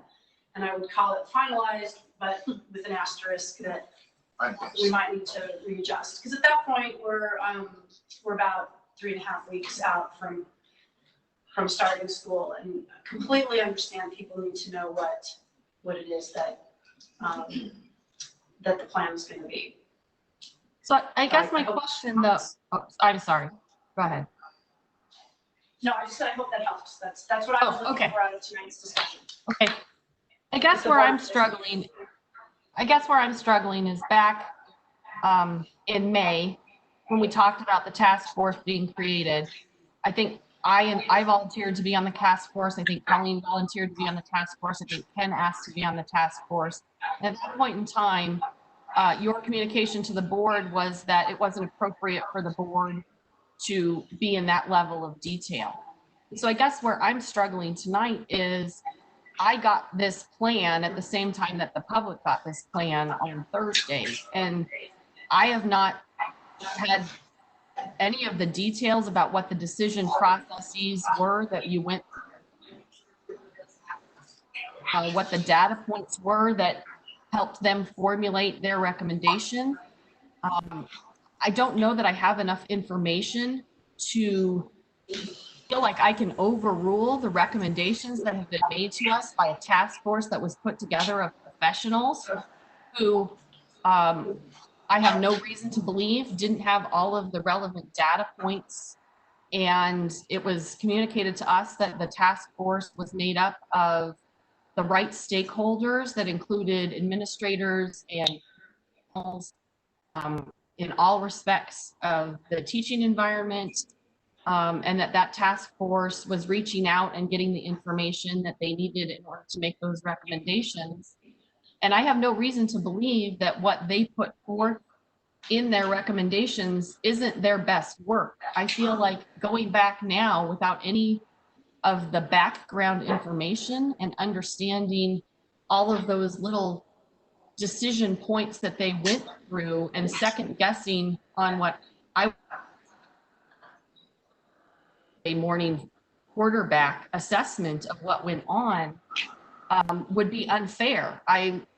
I think we've heard from the community multiple times in the past that as the board, it's our role to trust the professionals. And I feel like what was communicated to us is that you put a task force together of the professionals that you thought were appropriate. And I'm having a really hard time feeling like right now I can second guess that because I wasn't involved in any of the decisions. I trust that they put the best plan forward, given all of the guidelines and recommendations. So I'm a little bit at a loss. So I know I'm repeating the question, but if there are specific questions that you need the board to answer, then I'm happy to do that. But I don't feel it's appropriate to come in after a task force has met for weeks upon weeks and done all sorts of data and decision-making trees and decision-making processes and all of this input, and then to second guess their recommendations without having been privy to all of that work. I think I disagree. I would say that this is our job. They come with the information, the data that they have, and we can say, okay, well, we're looking at this and we disagree. We don't think this is appropriate. And we can send them back to the table and say, hash this back out. And here's what we expect. So we don't have to give specific details on, how many kids are we going to take temperatures on, how are we going to do that. They can figure that out. But we can say, okay, well, other school districts are doing this, some are doing this, but what's the real hard data, which is coming out more in the last few weeks, some of the pre-published data that's out there, like we said, and I shared it at the last meeting, where they said the risk to kids ages 5 to 9 and 10 to 19 is almost zero. The infection fatality rate is 0.00032%. So we're talking as close to zero as you can get for ages 5 to 9. There's no reason they shouldn't be at school every day. Now, there's some people who've got some good reasons for not being there. But again, that 10 to 19 group, actually the 10 to 19 group is at 0.00032. The 5 to 9 group is 0.0016. So we're talking about fractions of a percent.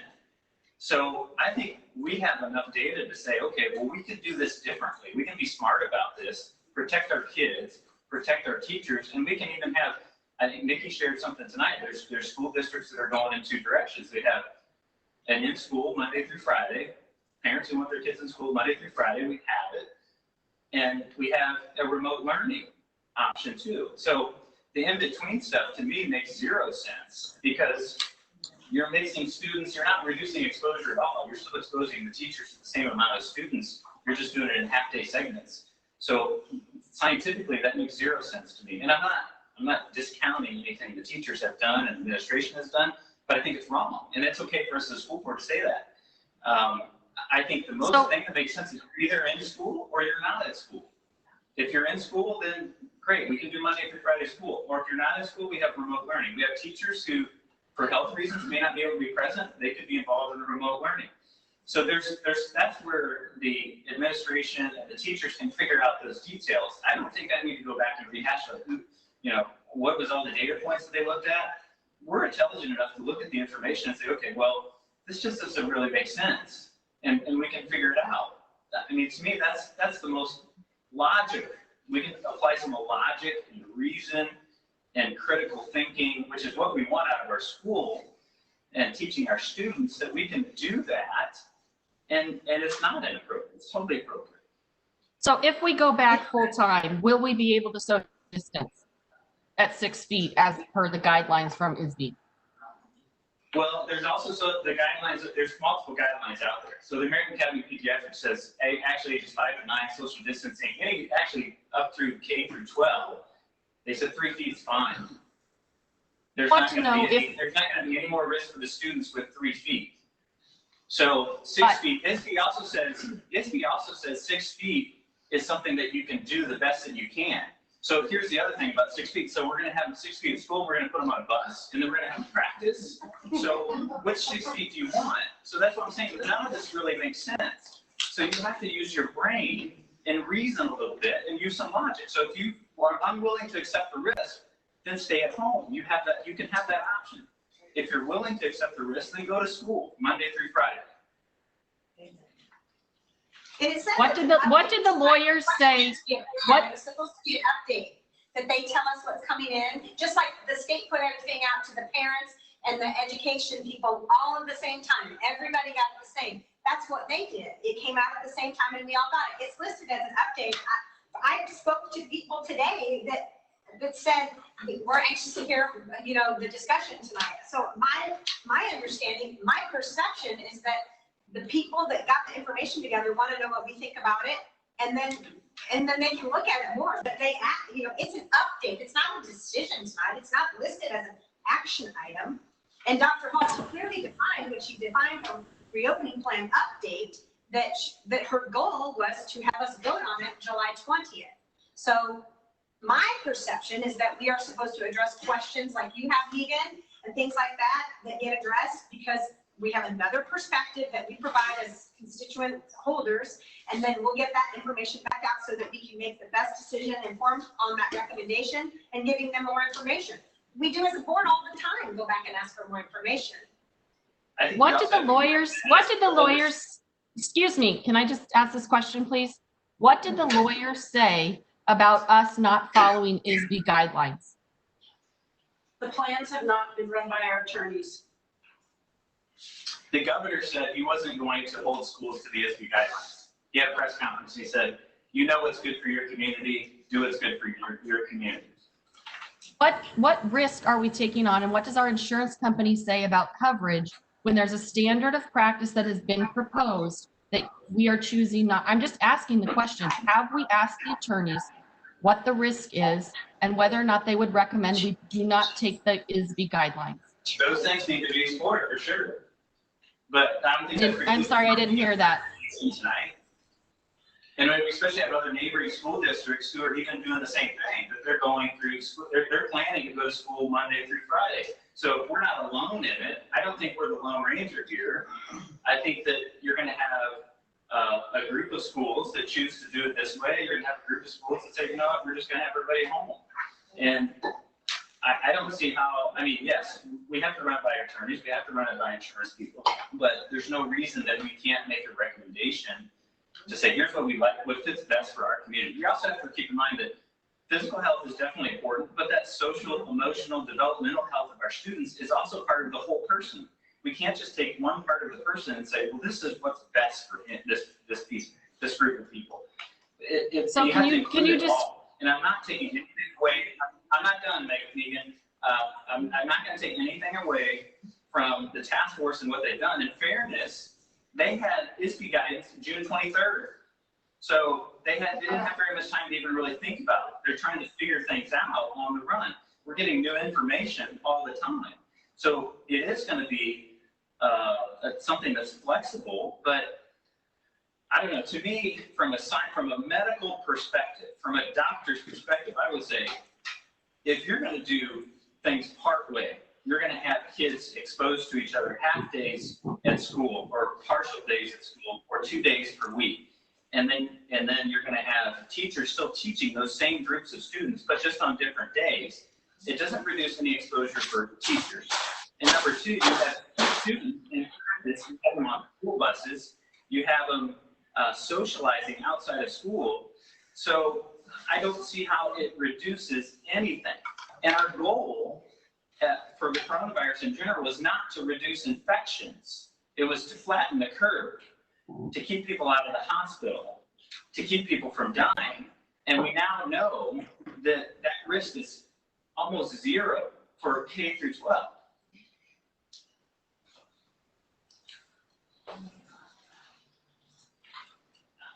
Dr. Hall, can you guys hear me? Yes, thanks. Dr. Hall, I understand that the ISB guidance came out at the end of June. Do you believe the task force had enough time to consider that guidance and absorb the mandates and recommendations before they put out this first draft? Yeah, great question. I absolutely believe that. They started working in early June by, looking at other plans, talking about what our needs are. I'll just share my perspective on the ISB guidance is that it actually really was full of a lot of local control and handing over autonomy to boards and groups who are who were putting together plans. And Jeremy's right. The governor stated that it is guidance, and it's up to local entities to decide what's best. The strongest wording in the ISB guidance is about masks or face coverings, and having this be required by the Illinois Department of Public Health. So, I think there's time. I think it was important for the board to talk about this tonight as opposed to waiting until July 20th. So, I thought that timing worked out fairly well. I think an interesting dynamic is something that Mr. Hensley mentioned. There are some things in the IHSA return to play guidelines that are, I don't want to say directly in conflict, but might be confusing if then you also read the guidelines. But it's important to understand they're addressing two different things, and someday those might intersect. But I think there's plenty of time. so are we going to pick and choose tonight which guidelines we're going to want to follow and which guidelines we're not follow, because they're not sure how to give guidance to the task force and to Dr. Hall without saying, we're going to follow this guideline, we're not going to follow this guideline. Then don't give guidance. I feel like I've got enough information to give guidance.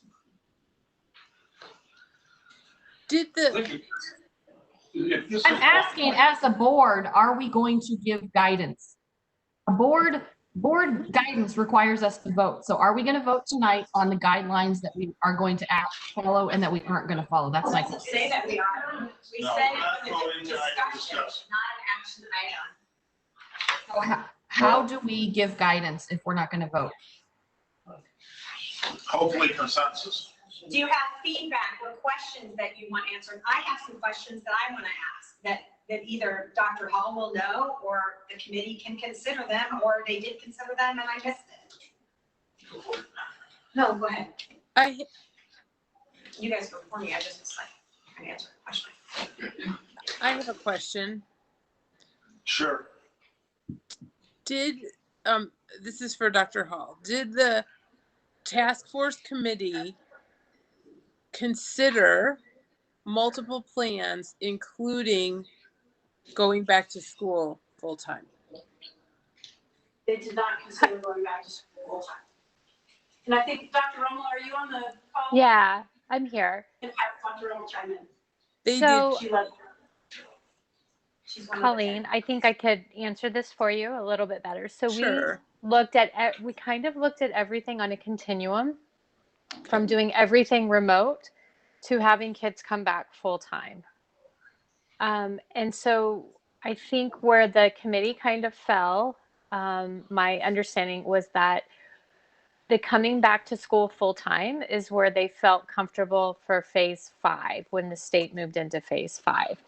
But in terms of answering your question, and did we consider that as an option for phase 4? That was not something that the teachers or the committee felt comfortable with, just in terms of looking at social distancing, and looking at how, especially let's say at the lower grades, supporting kids in terms of keeping their masks on, keeping their distance, and then when you get up into the upper grades, space. So when you're looking at 50 kids in a particular space and that sort of thing. Thank you. I guess a more detailed question of the question I'm asking is, it seems to me, but I want you to correct me if I'm wrong, that the task force thought of all the possible things that could happen and then decided the one they thought was the first best. Is that true?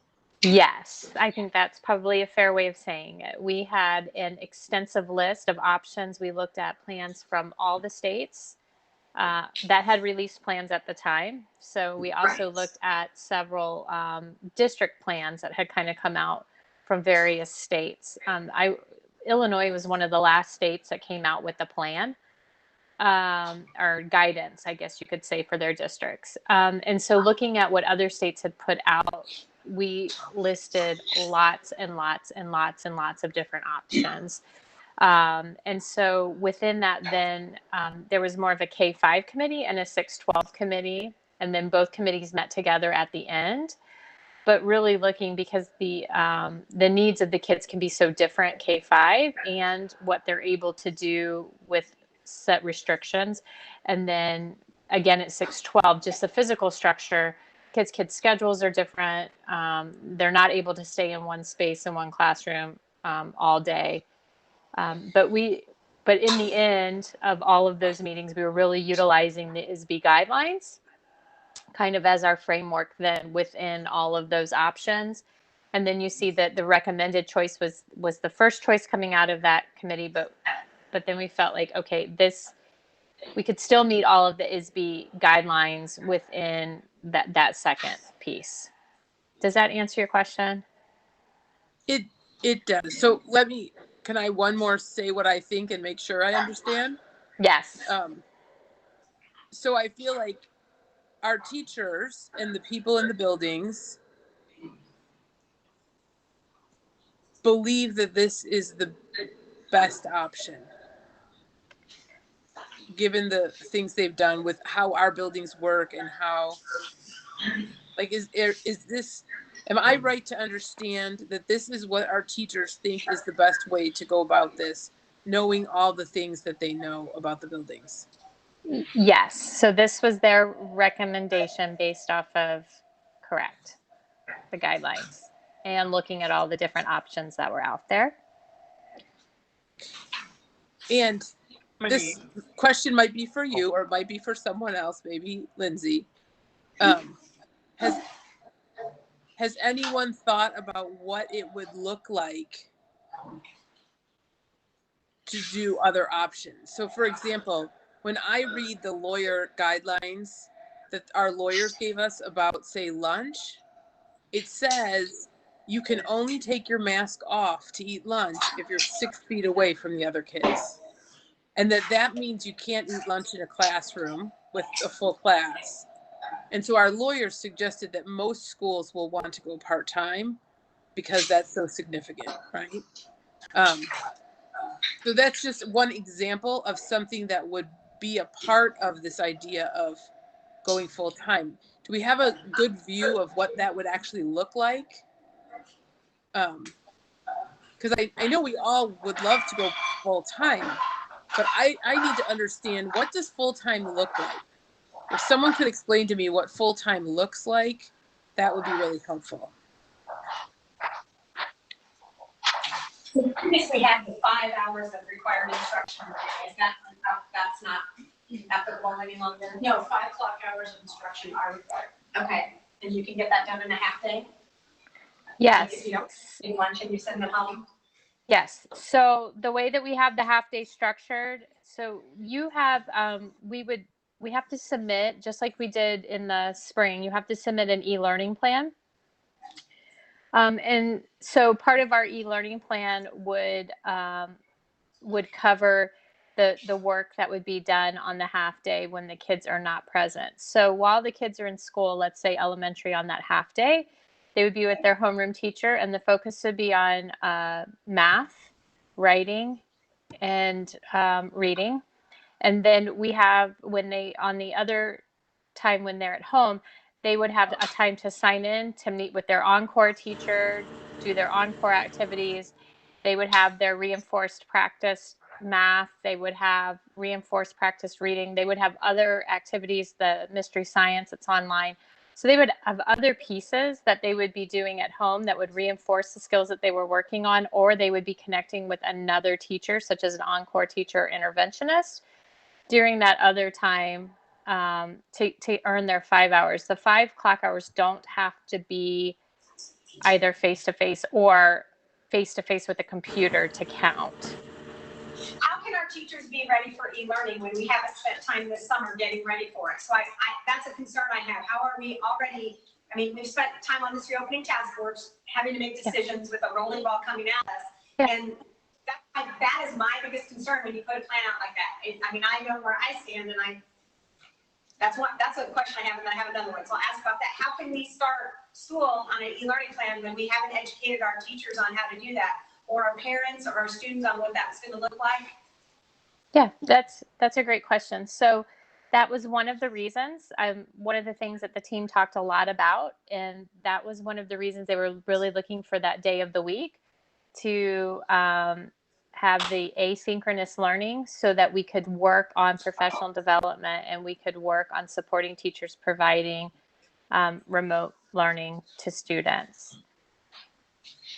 It also, like in the morning, and then the afternoon time would be a time to provide, like we talked about, some small group instruction to some kids that need some reinforcement or some additional supports. Nicole, sorry, I appreciate you gave me a good view of what the half day was going to look like, and you explained that, and I really appreciate that. It makes me understand better. I guess what I'm hearing from some people like Jeremy and Lori is this preference for full time. Mm-hmm. But I guess what I'm trying to figure out is, like, is full time going to look like our 7-year-olds are put in a chair and they're made to sit in that chair for 6 hours? Like, so that's a great question. I feel like people want August 19 back, and we can't have August 19 back, right? So I'm trying to figure out, within the law and the guidance and best practices and common sense, what would our day look like? Because that might make a decision much easier, right? If the day doesn't look the way we're thinking it looks, then people might change their mind about what choice they would make based on what the reality would be. So one of the reasons that you saw when we were looking at K-5 in particular in doing that half day was because we felt that that was probably the max time that a student could stay in their seat for a period of time. And that reduced class size would allow the teacher, you're not going to be able to pull kids to a table for guided reading or for small group instruction. So when you just have that small group, you're able to do more at one time with that smaller group of kids, and maybe you'd be able to do a 27, 25 in a classroom. They felt like they could provide better instruction than doing whole group, all class instruction every day. I think, if that would be something that we would definitely have to look at if we all come back full day every day. I honestly, I don't know that to ask a 5-year-old or a 6-year-old to stay, they can't stay in one seat or one space. We of course would utilize the outside spaces, but social distancing becomes so much more challenging and difficult at that time. I'm not saying it's not anything we can't overcome, and maybe it comes out and I don't want to say we're not social distancing, but maybe it just looks different than what the team had envisioned or thought it would look like. We would just need to plan differently and look at that. And I didn't say all day, every day, just so you know. I'm No. not okay with 6 through 12, Colleen, being here. Yeah. 1 day a week. I have 20-some years of public education experience, and I taught at a college or university. It is not the same instruction. Kids should not have to babysit their younger siblings. There's hardships on parents right now because everybody's home. How are you going to accommodate the IEP kids fed? One of these slides up here said for K through 5, Tuesday through Friday is the K through 5, but then it says sped kids go every day. Well, every day to me means Monday through Friday. So that's a question that I have. So we all know this and we've learned this. The school feeds the kids. We're supposed to teach them values and character, and we're supposed to instruct them. Well, you got the internet, and we are better than the internet. We have great teachers. So I don't want, if all days, every day, it's not what I want, but I sure as heck don't want my 6 to 12 graders to be at school 1 day a week. It's just not, and why would you start there now when we are teachers. We've been taught with evidence-based practice. We have that in front of us, and we're going to start with 1 day? Well, then what do you have? After that, you got no days. So that's where I'm extremely concerned. I care deeply about the staff. Believe me, you have to care deeply if you want to sit on the school board as it is. So it might be a bit crazy, but I can't believe that we would just go with the one. And I know there's a large body of people listening, but then you go backwards and you're at none. And you started at none when you were in March, and you were fearful and you didn't know where you were going. This kind of goes with what Jody said earlier. And you're going along that, and people they're going to do things, but the starting with one for the older kids is so harsh to me. And we look at you got SPED kids, 504 kids with hearing impairments. You've got kids that I care about their social, academic, and emotional needs too. But I want to start with a good plan, and then I'm willing to revise it. But I don't want to start with the minimum, and then you got nothing. And again, I'm deeply concerned that we don't have enough instructional experience with this e-learning to go into the fall. We do have a commitment to excellence in our district. Whether you buy into it or not, that's your choice. But evidence does support that. And if you start with 1 day a week for your older kids, I just looked today at the AP test scores. I was just curious, and they were not super high as a country. Well, maybe they didn't learn the same, And those kids are having that going to college. We've already lowered our standards as a country for the kids that are going to go into college applying now because they don't have to have ACT or SAT scores. So it's just like, it's a slow fade, and we're giving it all away because I'm just concerned about that. Hey, Nicole. Lori, I just Nicole. want to understand the options, not, I'm not yelling about one or the other. I'm just trying to figure out what does each option actually look like so that we can make an informed decision. I got that, but you inferred what my decision was, and I don't have one yet. I just would like, I want it to be more than a day, and I want to know what all day looks like, and if it's 5 hours. This is what this is about. It's a discussion to ask questions and get information. I've got a question on the K-5 plan. if we're on the half a day, Dr. Romo, you said that they're not in school, they're online. You mentioned special teachers, you mentioned some small group stuff, you mentioned some other things that would be doing during that time. How do we know that is being done? What's the thought behind that?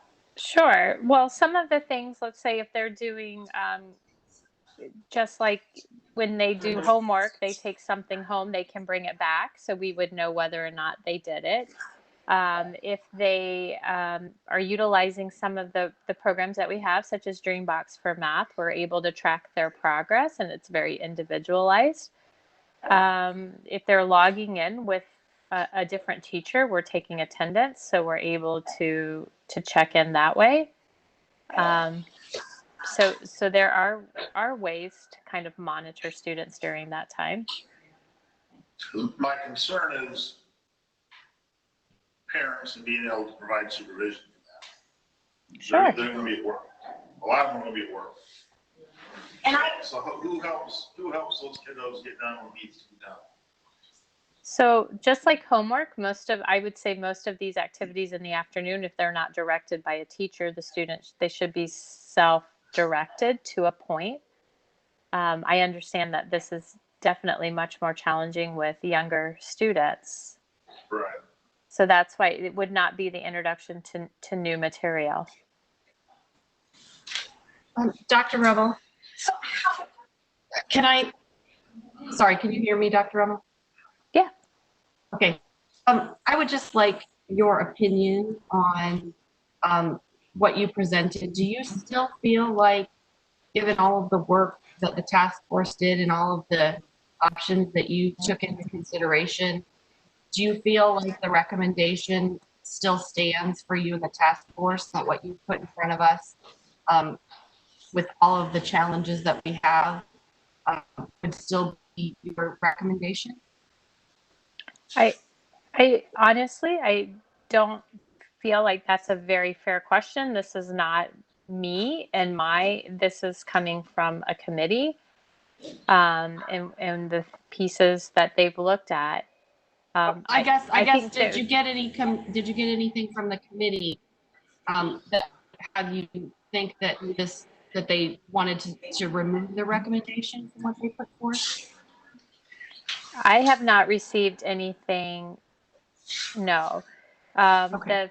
The only other feedback that I received was with regards to the ISB guidance, or if we went another direction, asking for maybe a slow move-in to that, so that it wasn't, if we were going to go back, maybe not under the team's recommended plan, could we have a phase-in type of plan, so that they had time to really get more connected with the kids, adjust to some of the guidelines and those sorts of things.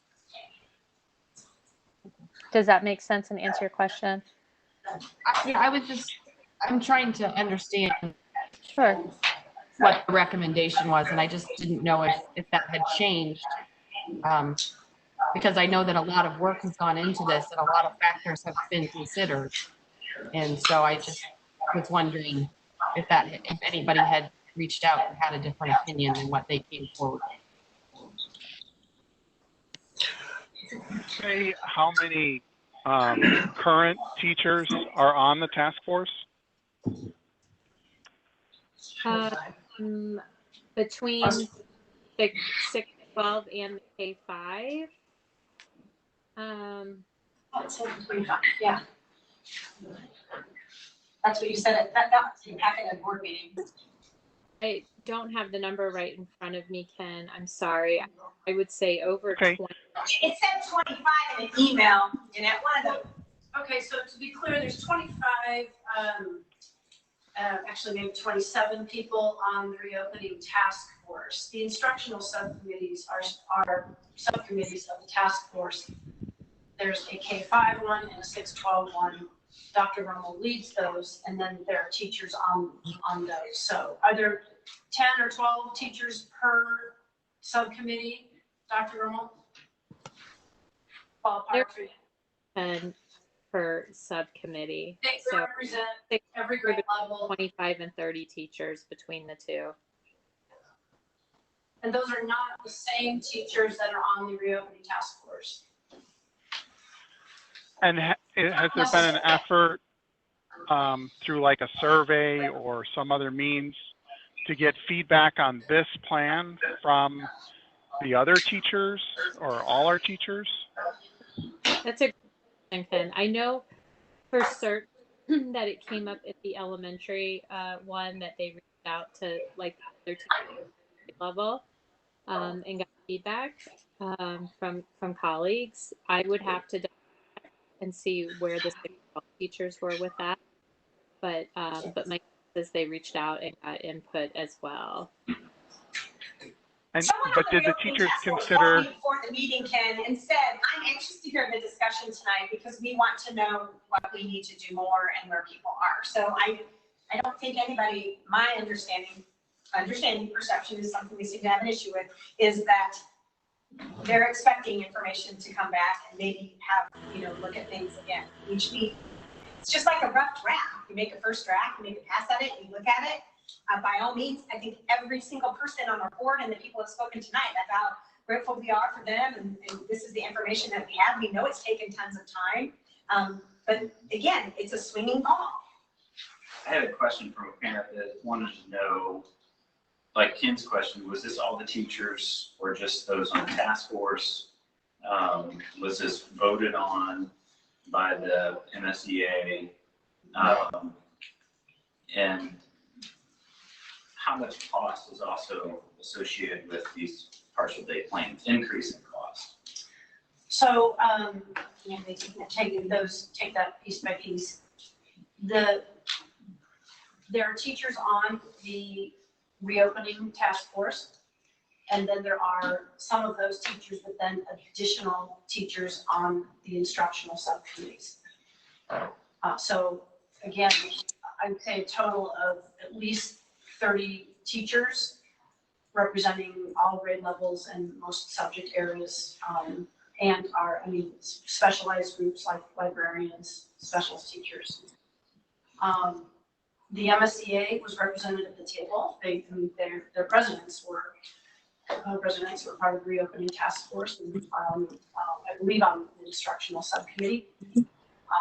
So they're at the table. We didn't vote on it. Right, and there are various costs associated with all of our different options. So, for instance, obviously the half-day option for K-5, the subcommittee recommended plan is going to increase transportation costs.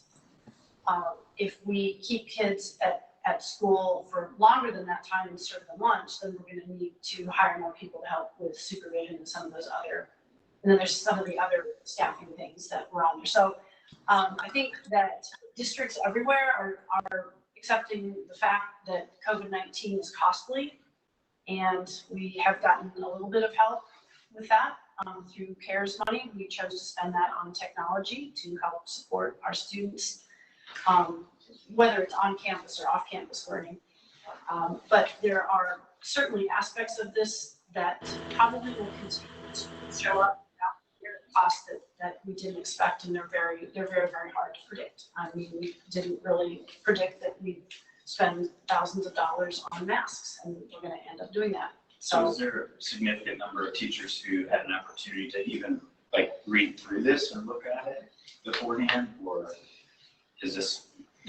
Most of the teachers are getting this when they got it. Yeah, we said they had a survey today, but the same thing, they're having to make decisions before they have everything.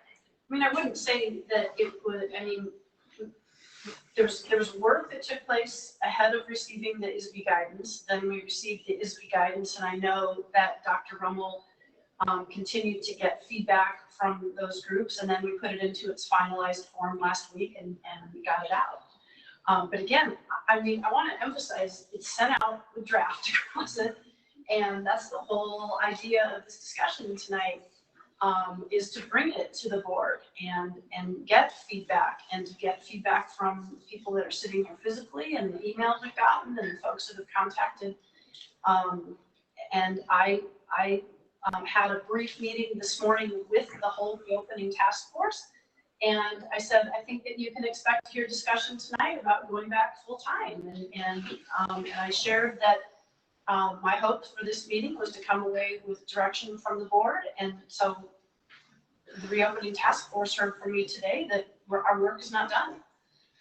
So that we would come back, and I also frame that in the fact that I will go back to, I don't think the changes are necessarily over either in terms of the guidance that we receive and some of the different decisions that could be made in the next couple of weeks.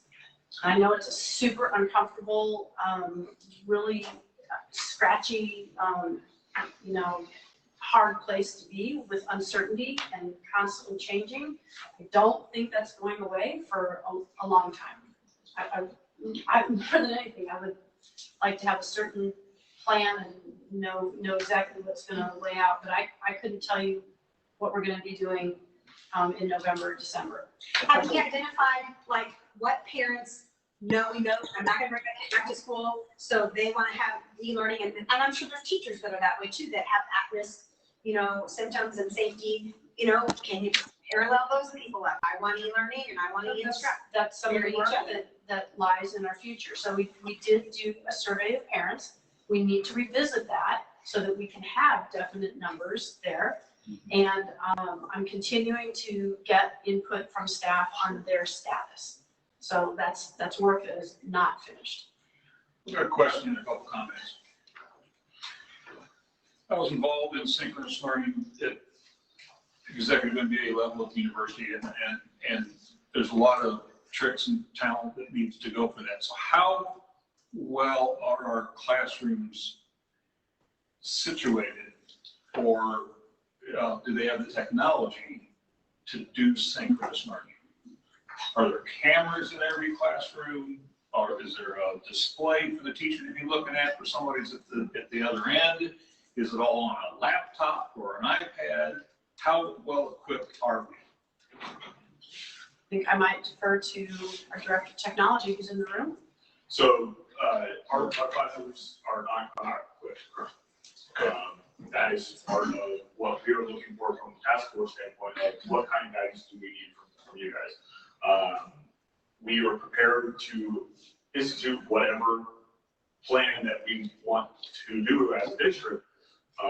But ultimately, I'm not going to go out and buy equipment for every single classroom unless I understand that this is the direction that the school wants to go in. Yeah. Because these items are costly. Good answer. So my observation would be that I wouldn't wish on any teacher to try to teach face-to-face and have somebody synchronously at another end simultaneously. Extremely difficult. The asynchronous is like yawn, fall asleep, and it's got its fraught with its own issues. So I believe in scenario planning, and I think it's worth the effort to plan a scenario for fully back in school and work that through. Have a plan A and a plan B and maybe a plan C in all this. I think we're going to get to a point that somewhere here we're going to have to flip a coin and decide which plan then we will take. But at least, so I'm with Colleen on this, at least if we knew what the scenario planning would be for a full-time return, we'd be prepared perhaps in a couple of weeks to pull that or to choose that if we so choose. Merle, I think you're right.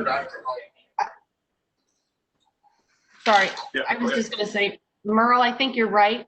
I think I would add to that, it might be beneficial to also plan for a scenario where we move back a phase. Instead of going to 5, we actually have to back up into phase 3, because I believe that also is a scenario that we need to plan for and expect. And that would put us in a position where learning would have to take place at home. And so I think if we're talking about how we put these plans together, it's probably going to have to be all at home, all at school, some hybrid in the middle.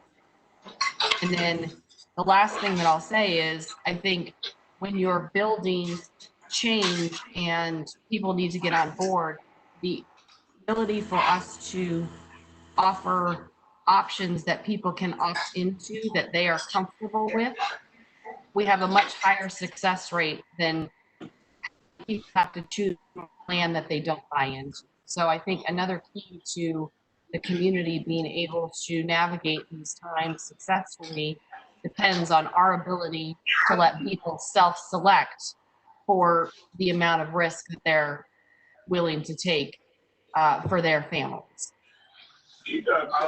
All good comments. I would just add to that a bit that I don't know that we've explored any synchronicity for teachers who are well prepared to do an electronic or a remote.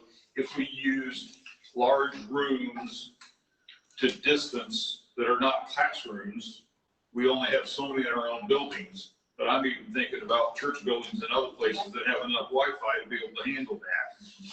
Are there options to be able to put more people in seats than what we have within our own walls? And I do think we have to offer the option for those who do not wish to be face-to-face at all, and think that through as well.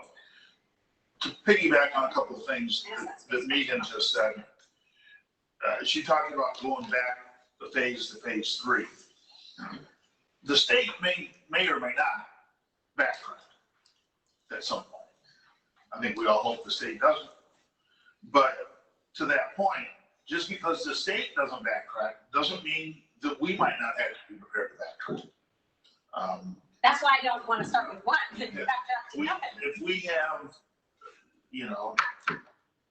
I don't want to see an outbreak here. Or if we start having outbreaks pick up and all of a sudden we got more kids out than in, or we don't have enough healthy staff members to do what we want to do, then we're going back to a more online format. And we need to be ready to do that. Be ready to shift into that if we have to.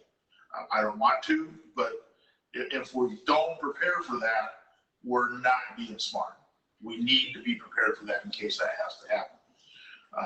Because if we have to do it, we need to be able to do it relatively seamlessly, and we need to do it well. What we were doing last spring, I think we all get that. The other thing that I liked that Megan said was when she talked about options. When you look at the email, and the email is not a scientific survey. I get that, okay? But when you just look at this, we had 4 people kind of take we like the plan. And the plan is kind of a middle of the road plan, right? That's what it is. We had even more, we had 5, not much, but a little more. So the same or more people in favor of full remote. And then we had a whole bunch of people, 47, in favor of full on. So we've got much more interest in our families on either remote or all in person than we do with some kind of a hybrid model. Okay? And I think, frankly, if we got to do what I want to do, I would want to offer those 2 options. I'd want to offer a remote option for parents that the kids aren't healthy or the parents aren't comfortable with it. Or let's face it, one of the keys to having students in our buildings and reducing the risk as much as we can is face coverings. Okay? And I think if you've got children that can, or you're not on board as a family with face coverings, then remote is the option you need to consider. Okay? And then I think we have an option that has as much in-person learning as we can get in there for parents who are in families who are favoring that and need that in their schedules. And I know that's a concern for teachers. and we need to do our best to make it as safe as we can. And that's where I'd like to see things go. And then I'll end with a question for Dr. Romo and Dr. Hall.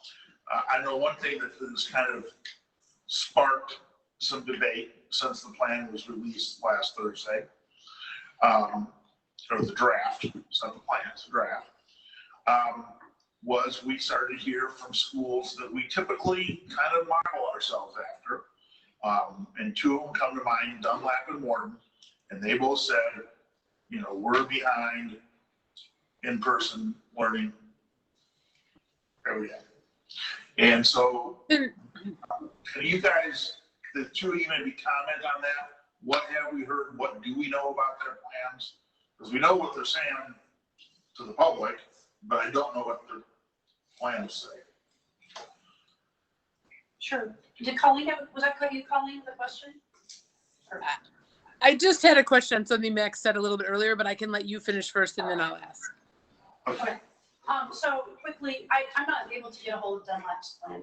Okay. So if I can get a hold of that, I'd be happy to read it. Okay. I know the superintendent at Morton really well. We had a great conversation today. Their plan right now is to go back full time. They just today we're closing a parent survey, and they're going to his kind of team of teachers and people. We're going to meet tomorrow, is my understanding, discuss the survey, and then he and I were going to talk again on Thursday. I think that they are considering a remote option, but my sense was that they don't know quite what that looks like as of yet. So I don't, they were not going to have kind of an in-between, I guess, third choice, for lack of a better term.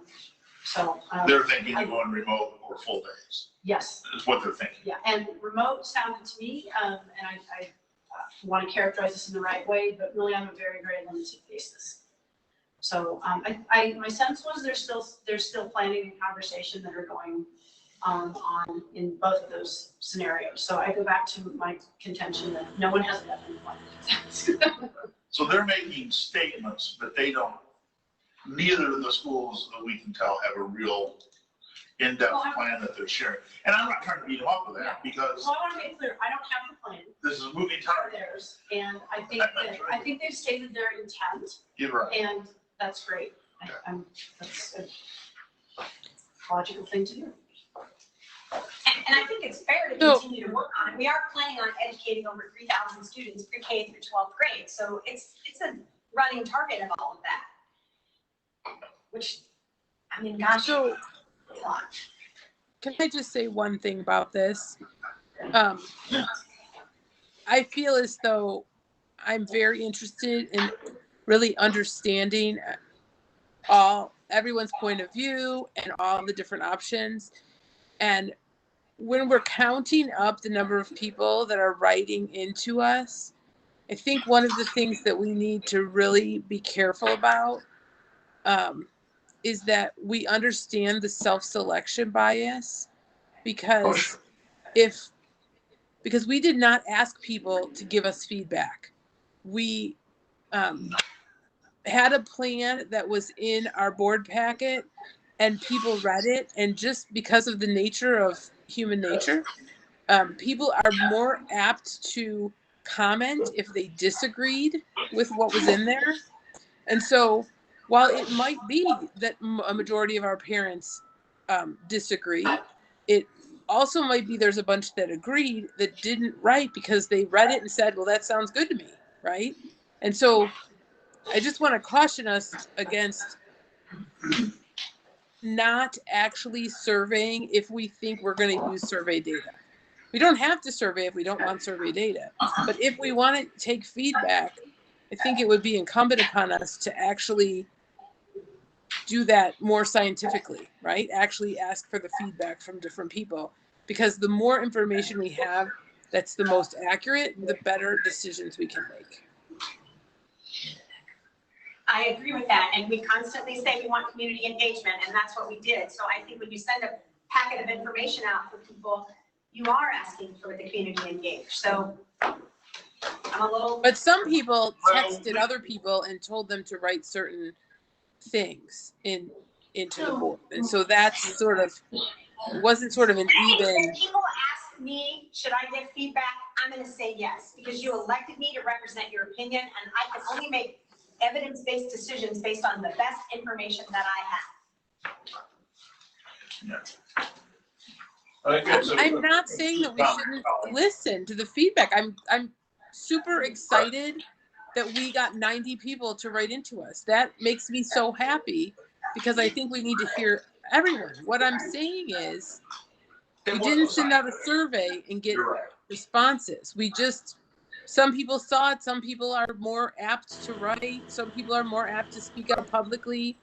I'm just saying we should gather more information before we make conclusions about the number of people who wrote on certain topics. That's all I'm saying.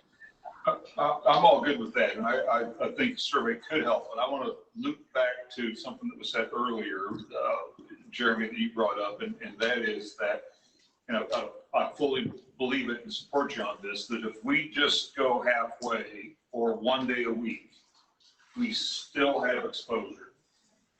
So the 5 days a week doesn't add more exposure. So I just would like to reiterate that and suggest that the scenario for all in 5 days a week is I think a fair one to work through. I think. Well, and we might think that that exposure is okay, but I do want to point out that there is differing exposure with 1 day a week. If you're at the junior high and you go 1 day a week, that means you have 7 kids in your classroom, right? Each of the 4 days has 7 kids. If you go all the days, you have 28 kids in your classroom. And you can't socially distance as well with 28 people in one room, especially when some of our classrooms are the size of a third of a classroom, right? And so when everyone's jammed in there so tight, there is more exposure. Now, if that isn't a risk that people are willing to take, that's a discussion for us to have. But there is a difference in terms of risk between those two scenarios. I would disagree. I think that because you're going to still have kids interacting at various other activities, whether it be sports or whether it be other social activities, because they're not confined at home. No, you drive around the community, you see them out. Once they're not in school. So I think the exposure really is, you know, for a partial day, just doesn't make sense. I mean, we can disagree about it, that's fine. One thing I think we have to keep in mind is that we also talk about phase 5 for the state, and that would be a vaccine. There's no guarantee that we're going to have a vaccine. And so then we have to start thinking about how are we going to live the rest of, how are we going to educate our students over a period of years and not just over a period of weeks or months? And is this going to work over a period of years? So I don't think we can put it in our back pocket and say that we're going to have a vaccine and everything's going to be fine. So we have to look at this too on a long-term, long-range perspective. And the other question is, who do we serve? We serve our students and our families. So absolutely, we need to hear from them. We need to know what they desire in this as well. But our purpose is to educate them. And the best education is in person. We can still offer a remote option for people to do that if they desire to take that option instead of in person. We're not forcing anybody to go to school every day. There's a choice. You can go or you can not go. And we're going to do our best to serve them in both environments. So I think this is also, if we look at it, it's going to be a community effort. It's going to take everybody in this community to make it work, whether it's remote learning or whether it's 5 days a week in school. Lunches are going to be a challenge. If you own a tent company, we need your tents. If you have a bunch of space heaters, we need your space heaters to keep those tents in the wintertime. If you own a construction company that can provide some outdoor space for us, then we're going to need that. We're going to need everybody in this community to get on board to help our students to make it work. It's going to take a team effort. And I think Mahomet's up to it. I do. I think Mahomet's up to it. I don't think that you're going to find people upset about some people being in remote learning, being in school. I think people want a choice, and I think this gives them a choice. The people, everybody, we're all adults. We have brains. We understand the risk. That risk has been talked about for months and months and months. And I think people are willing to say, okay, you know, I'm responsible enough. I love my kids. I'm not going to put them in a spot where I think they're going to be in danger. So I can choose to do this. Or if I'm not comfortable, I can choose to keep them at home. I think that's the appropriate thing, is giving people a choice and allowing the community to come together and say, hey, we're going to do this. We're going to figure this out. Because I can guarantee you the task force may go back to work tomorrow on different options, and they're not going to have all the answers. We're going to have teachers who get sick. They're going to have to be replaced. They're going to have, you know, they may be out for 2 weeks at a time. You know, so there's going to be a lot of hiccups. There's going to be positive COVID tests that come up. We're going to have kids isolated at home for a period of time. It's going to be ugly, but we're going to have some fortitude to say, okay, we can push through this and figure it out. I know staff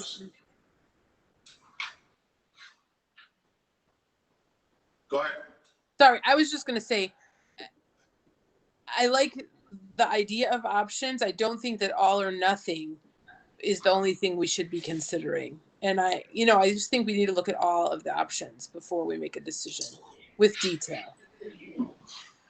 And I just want to also say that if we're going to do a survey, I think it's very important. I think I mentioned this last meeting, that we describe the day and the conditions of what it looks like. So if there's a scenario where there are 7 kids in a classroom versus 28 kids in a classroom, I think that decision points for families might be different given those scenarios.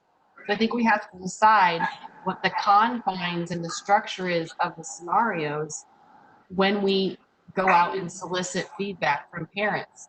And that was why at the beginning of this, I asked, is our framework going to be following ISB guidelines or not? Because without that framework, to understand how we put classrooms together, how many kids we put in a classroom, how we put cohorts together, or if we don't do that at all, really is going to define people's ability to make decisions about this.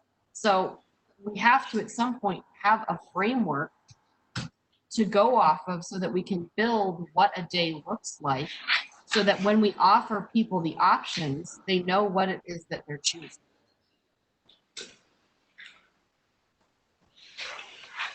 I know. I just wanted to jump in real quick and say that I think Jeremy is very much on the money about our community's ability to overcome this. I would strongly encourage the task force, and I'm hopeful that they've done it already, but I understand if they haven't, and I encourage them to do it in the future. Consider the resources we have in the community at large. You know, consider the great organizations like Macy, consider our local churches, consider our PTOs, consider all those different resources that we can use or we can collaborate to help in this overall mission. I think this community will definitely step up to the challenge, and I think this community can handle it. And furthermore, I'm sorry, Max, go ahead. I'll wait. I want to say something just to, I know we got a lot of staff dialed in tonight. And I know they're concerned about staying healthy through this. And there's 2 pieces of that on our side. A, we want our staff to be healthy, right? We want them all to feel good and be healthy. The other thing is quite frankly, we need them to be healthy. We can't operate without staff if you just want to look at it real selfishly. So we've got a vested interest in being very careful and protective of our staff. One thing that has come back, I think, through some of the medical guidelines we're seeing, is that not only are kids not typically symptomatic on this, but kids are typically poor carriers. Is that right? Yes. I've heard that said. They're not good spreaders. They're not good spreaders. And so, you know, okay, so the bomb's a little bomb, okay? I mean, that may not be very comforting, but yet it is more comforting than it's a nuclear bomb, right? So I think for our staff, remember, you're working with the least effective carrier. And we are hopeful that helps. Masks, regardless of how much social distancing we're doing, regardless of whether we have 7 kids in a classroom, 28 kids in a classroom, masks have to be part of the plan. And then because we've got to do our best to contain this and stop spread. And again, the kids will probably, from what we see, would mostly be fine. Probably mostly asymptomatic. But with the staff, that's not the deal. So we've got to have masks on and protect people. And we just need to do that. And I know that's controversial and everybody likes wearing masks. Very few people like wearing masks, quite frankly. And if we end up with, it sounds like we're going to end up with a remote option and some type of option that involves on-premise learning. Whether it's more days or less days than what's been proposed, we're not there yet, clearly. But regardless, there's going to be an in-school and a remote option. And if you've got a problem with your kid wearing a mask, then please do your own favor, pick the remote option. Yeah, but you got kids like that have hearing impairments that can't listen to the instructors. So that's things we have to think about because we've got to think about those things too. I understand I'm oversimplifying things. Yeah, that's a problem. I've got a mother-in-law who's hearing impaired. She reads lips, and she was at the doctor's office, and they were masked up, and they didn't realize she was hearing impaired. And it was a very frustrating visit for her because she, it was the first time in years she didn't really understand what they were telling her. But it's even that way with technology. I have to watch those guys talk because I can't see them and it's delayed. Our kids are going to have the same thing when they have the remote learning. It's delayed, so you got to look and make sure, So there's some issues. there's a lot to think about. Right. I also want to be real cautious and cognizant of the fact that we're making generalities and saying a lot of kids will be fine. We do have kids with pre-existing conditions in this district. And I think we need to be very cautious, and staff and community members. And I think we have to be very cautious about making general statements like most kids are fine. Because if you are a parent who has a kid with a pre-existing condition, that feels very dismissive. And I think we have to be very careful with the language and the choices that we make when we make broad, general statements about who's fine and who isn't fine, because it has the possibility of making some of our community members feel like they are not being counted in our decisions.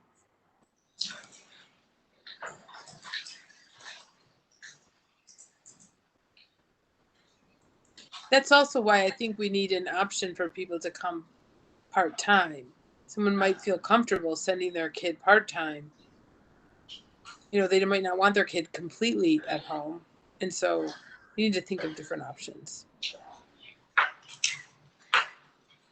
And the other piece of this, as we talk about it, is often founded discussion about childcare and school, because for a lot of parents, school offers somewhere for their child to be, and then we also offer additional care.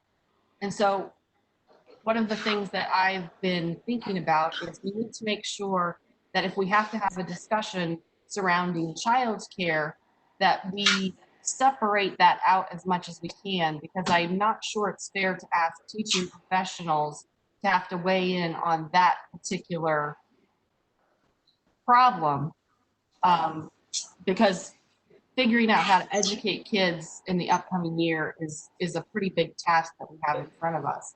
So to Jeremy's point of, can we come together as a community, perhaps part of the discussion needs to be, is there a way to separate out the need for kids to be in school for learning purposes from the need for kids to be in school for childcare purposes?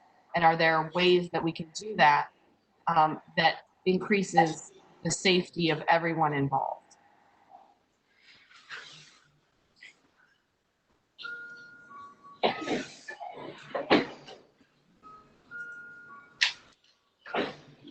So we provided much clarity, or we provided mostly more confusion?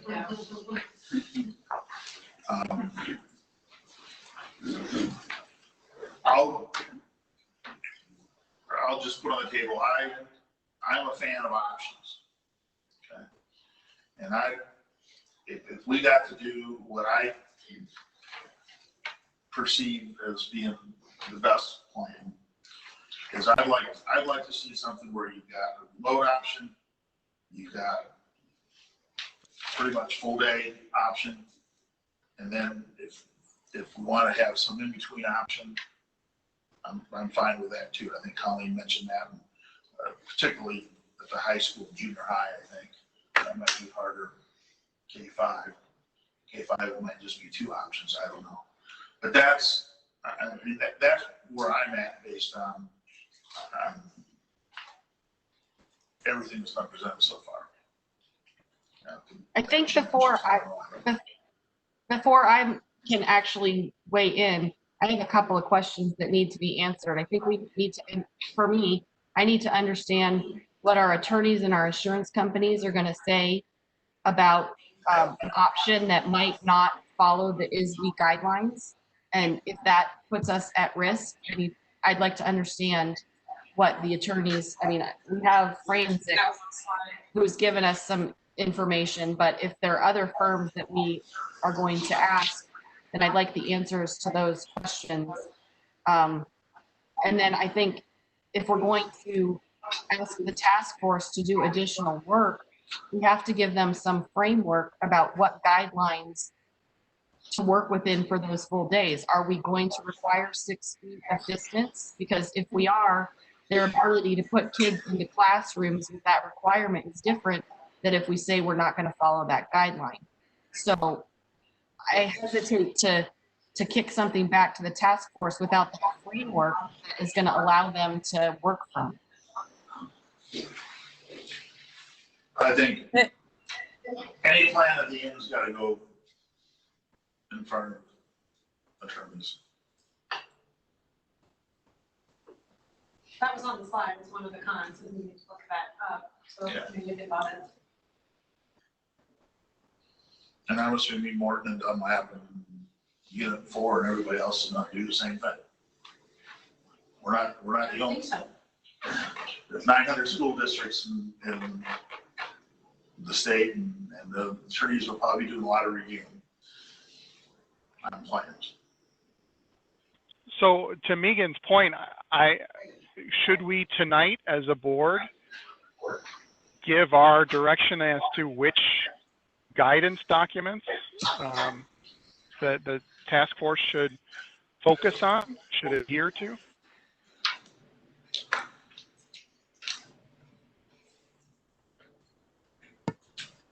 You mean like the most current one that'll change again in 3 days? Well, maybe yeah, something because like, we can. I mean, the ISBE guidance gives us a few things that are musts and a lot of things that are recommended. And we could decide if we're going to do the things ISB recommends or not. And there's a whole list of them, right? Well, and they're a little fuzzy too. They talk about 6 feet of social distancing. They say, well, schools are going to do their best to maintain, but that doesn't mean it's going to happen every single interaction encounter during the day. So I don't think it's a black, it's very gray. And so that's why we have to decide what we interpret for our district with those, because it's so gray, it would be good for us to say what we think that means in terms of our gray to give the task force some direction. So for example, it says districts should develop procedures to ensure 6 foot physical distance from other persons as much as possible. It also has a recommendation that teachers provide assigned seating for students that requires students to remain in the seats to the greatest extent possible. So are we going to tell our task force that our expectation would be that the desks that students sit at are 6 foot apart? Because if we give them that framework, they can go back and look at the rooms that they have and figure out how many kids can actually be in that room with that guidance. If we don't give them that, I don't know how we can ask the task force to come with a plan different than the one that they brought us. So, Megan, we did pull the square footage for every room in every building. Okay. And I've been able to identify the within that 6 feet. You know, I mean, you have to take into account furniture and Sure. But the plan that the teacher recommended allows us to get as close as we can to in most cases with a few room changes. If we're looking at the ISB recommended plan, we're going to be a little bit less than 6 feet apart. It's going to be a little bit more challenging, but definitely something that is still doable. If I'm okay, so if the direction is that we want to go back full time, if you look, especially the square footage of these rooms should not be 6 feet apart. Right.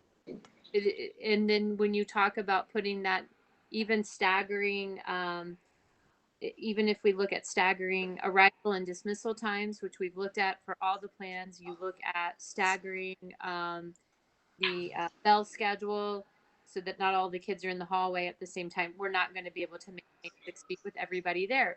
If that's something everybody is okay with, we'll work with it. I think, looking at the American Academy Pediatrics guidelines, it says evidence suggests that spacing as close as 3 feet may approach the benefits of 6 feet of space, particularly if students are wearing face coverings and are asymptomatic. I mean, that makes sense to me. I think it'd be great to know what we could accomplish at 3 feet. Can we get 95% there if it's 3 foot distances instead of 6? And masks. Right. So there will be areas where we can do that. And Absolutely. that was the basis of the plan for getting it was presented to you, to get the kids down into smaller groups, Well, knowing that square footage is an issue. Some of it depends too on how many students would opt into. Nice of you, Yep. good plan. Isn't that the scheme of the night? Can we Nice get- of you, then you can plan. Can we get a copy of Morton's survey real quick? Sure. I mean, What do you, I would not say, tonight, but well, I would also say that we can do, yes, absolutely, we can do that, but if we could in estimate, the absence of knowing what that is and what the questions are asked, I would say we should ask the questions that we need to know the answers to. well, I'd rather crib from somebody else, just like I did in high school. Sure, I'll get the clip notes. But if we knew 40% of the public is all that wants to come back full time, or 90%, that would be significant. And I think we have to define for the public whether or not it's 6 feet or for them to say whether or not they're comfortable. I don't Because disagree. it's pretty universal that 6 feet is what they're encouraging. 3 feet, you have a group of doctors who specialize in kids who's saying, really, there's no difference between 3 feet and 6 feet. So they're sticking their neck out on this. And I don't think they would stick their neck out on it if they thought that they were wrong. But we don't just have kids in the building, we have adults in the building too, so I think we have to take that into consideration. Maintain 6 feet. I think that's the important thing, is the risk is higher for adults. For the kids, I mean, honestly, you can put them a foot apart. I don't think it matters. But for the adults, yes, that's where the risk is. The teachers amongst themselves and with the students need to maintain 6 feet, because those are the people who are going to be at higher risk. The students, I think 3 feet is totally fine. I guess what I'm saying is when we survey, I think we need to send are you comfortable with going back full time, understanding that your teacher is not going to be within 6 feet of your child at any point during the day? Because we have to frame this in a way that people can make a decision. Within 6 feet of the child when they're teaching. I think pretty often. I don't think so. I mean, maybe for people who are in special education classes and so forth, but I think in a normal classroom, the teachers are not on top of their students. I think if we're going to have the community take a survey, we really need to iterate on this document that was put out, this document that has 2 options. I think the task force needs to iterate on this and add more options and make sure that we're giving people a good apples to apples comparison that gives them a full perspective of what all the details, well, not all the details, what all of the impacts would be of certain decisions. Like, for example, that kids are going to have to be in the same seat most of the day if they're all back and wearing masks. And what will recess look like? What will gym look like? I think we need to give people an apples to apples comparison before we have them weigh in on which of the scenarios would they prefer and which of the scenarios would be acceptable to them. So are we, just so I'm clear, are we surveying parents to ascertain how many would choose different plans? Or are we laying out plans for parents to pick and then I'm confused about what we're surveying. I mean, I feel like you guys did that in the beginning. Right? Yeah, we have, and So what's the data show? But there was no detail. Yeah, there was detail because it was, what would you have your kid do? There were several options to choose from. So I feel like it was already out there. Well, the downside to it, I think, and we had a tremendous response rate. So thank you to everybody. But I absolutely also heard from parents, like I'm having trouble answering the questions because I don't know what the options are. It was general because it was sent out at the very end of May to help inform the reopening task force and the various subcommittees. And that data was looked at. I would have to go back and look at the results, but that informed, I mean, we had people picking different options, some of which were stay home, some of which were, there's not an option here that I like. So I just want to I don't have a problem with another survey. I just want to make sure that I'm getting from the board exactly what it is and what we're doing, why we're doing it, and what are we going to do with the data when we get it back. I think if you're going to survey the parents, if we're going to go to that extent, which may take a little bit more time, we don't have a certain amount of time, is that there's 3 options that you're going to have your kids in school every day, Monday through Friday. You're going to have your kids in school 2 days a week, Tuesday, Thursday, or Monday, Wednesday, or whatever. Or you're going to have just totally remote learning, and they're going to have to trust us with the details. I don't think we can put a detailed plan out there and ask the parents to vote on, because that's just chaos. And then they have to commit to that, what they said. Right. So I think that this is the general thing, which we kind of did already in that survey, right? Mm-hmm. So we have that information to use it, and then we say, okay, well, we're going to figure out the details, and the details are probably going to change. So, and I think most people understand that it's not going to be perfect. It's not going to be ideal. It's not going to be. The PPORI is changing. They've already changed. Added another day. Yeah, I mean, they're just changing all the time. I just feel like I want people to understand before they choose what they're choosing. That's all. But I want to make sure that I understand that the purpose of the survey is for parents to choose what they're going to do. Is that correct? I think choose is a strong word. I think to just which indicators. Which scenario is your favorite? I mean, even if it comes to that, and yes, I know there'll be lack of information. It's not, you can't say 3 feet, 6 feet, or whatever on all this stuff. But we have a general sense They're gonna have to choose at some point. Yeah. Definitely. Well, choose on the first day of school or something, you know. So. Well, so we're gonna need to know long before the first day of school, what families are what plan. Because that interfaces again with what some of our employees are going to do. Sure. So that's why for this survey, I'm sorry I keep asking this, maybe it's just because it's late, but is this survey the one where parents are like, I'm locking into that option? Is that what we're asking? Or are we just trying to generally? When do we need parents so I can do it? I don't know, because I think we should answer it tonight thinking that, or knowing where this was gonna go. Right. Sooner rather than later is what my answer is to I that. think the experts and the guidelines are too fluid. I don't think the experts like attorneys and insurance people even know. So I think it's too soon to lock anybody in. And I know it's the slippery slope and how you staff. If somebody doesn't want to come in, we've got to protect the staff. It's not just about the students. I don't know that we'll have certainty up to the first day. Then we're doing this survey for what purpose? I just want to make sure I understand. We just want general information. I on think what in a parents general are doing. sense of how much of the public would come back full time. Okay. So If I may, I was just, A description of what they're coming back to. But then something the task force would need to tell us is when to make things work in August, when do we need, when's the final answer time for the parents? Yeah, we'll figure that out.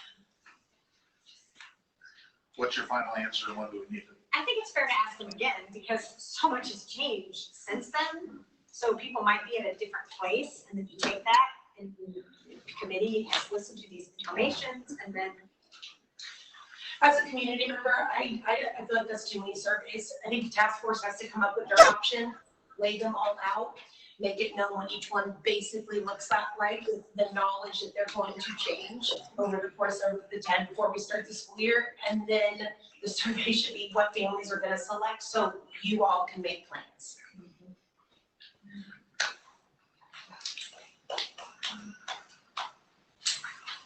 I would tend to agree with that. And when they make their plan, they have to be committed to it for a quarter, you know? If we don't give the guidance to the task force about what the kids' environment looks like, I don't know how they can come back to us with anything different than what they came to us. I'm sorry, Dr. Rummel, when you were speaking originally, you broke up a little bit. Is it true that you said that you used 6 feet of distance to get to the plans that they recommended tonight? so within the plan that the teachers recommended, we can get within 6 feet. In the ISB guidelines, we won't be at exactly within the 6 feet, but we feel like we could still maintain social distancing. I just ran the numbers on a few of the classrooms, just average size classrooms in each of the 4 buildings. We can't get a full class with our current class sizes in most of those. Now, some of that may resolve itself if we have let's say 6 or 7 kids in each class that don't attend school in person, then we can get at the 3 feet. How many people said they would not attend school in person when you asked earlier? I don't remember. I don't think you can run a school year and maintain 6 feet of social distance. I don't think it's possible. I mean, you're gonna have to get passing in hallways, riding buses. I think 3 feet is a very reasonable option to say, we're gonna do our best at all times to maintain as much social distance as possible. 3 feet allows us to serve the most students and families that we can. And it's so very, very low for our students, but we're still gonna ask our adults to maintain 6 feet of social distancing. And the adults have a little bit more capability of being aware of that 6 feet than the students are. I think we also have to, sorry. I think we also have to tell. Go ahead.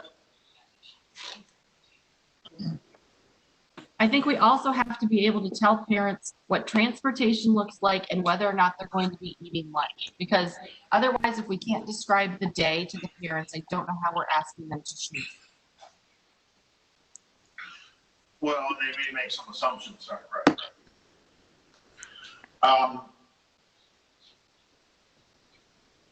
Dr. Rowan, that original survey, do you have any recollection? I have it. What the counts were on the parents who didn't want to do remote? So, we'll go ahead and, I have it pulled up too. Do you have it? Okay. Okay, I have it. Go. Okay, so, the question is how will students attend school? And, almost 62% said physically at school adhering to guidelines. Okay. 30% said a combination of students attending physically as well as online. 5.1% said distance learning with Mahomet-Seymour teachers, with current Mahomet-Seymour teachers, and then 3.2% answered other, and I'm not sure what other meant. So that might be, I'm withdrawing my kid. Well, look at the evidence already. So the percentage, keep in mind though, that this was done at the end of May, before we had put out, it was meant just to kind of. Right, yeah. We also asked questions about connectivity and internet service and Right. devices that you have at home. So it was to lay the groundwork and do the work, so.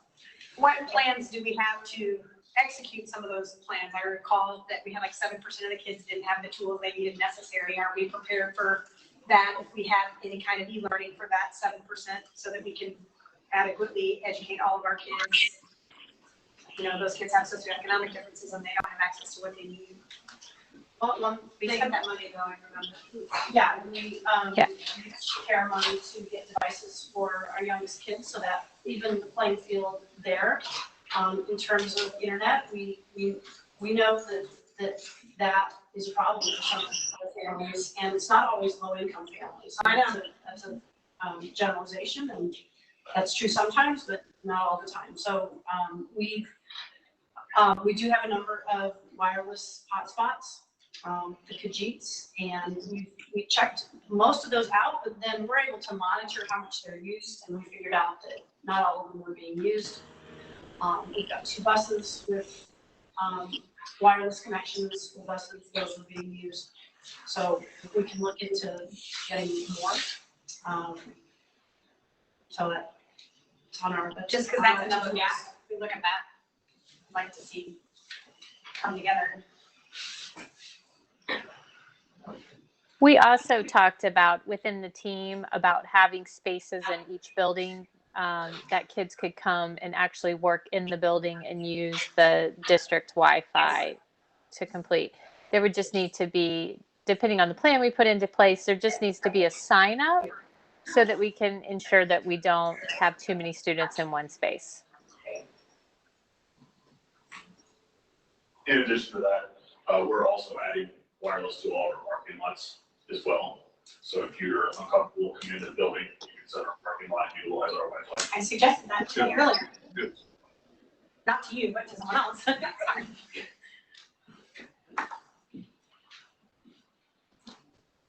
I just don't want this lost. Tomorrow, can we call the insurance company and the lawyers and get them to weigh in on these, whether or not we are following ISB guidelines or not, please?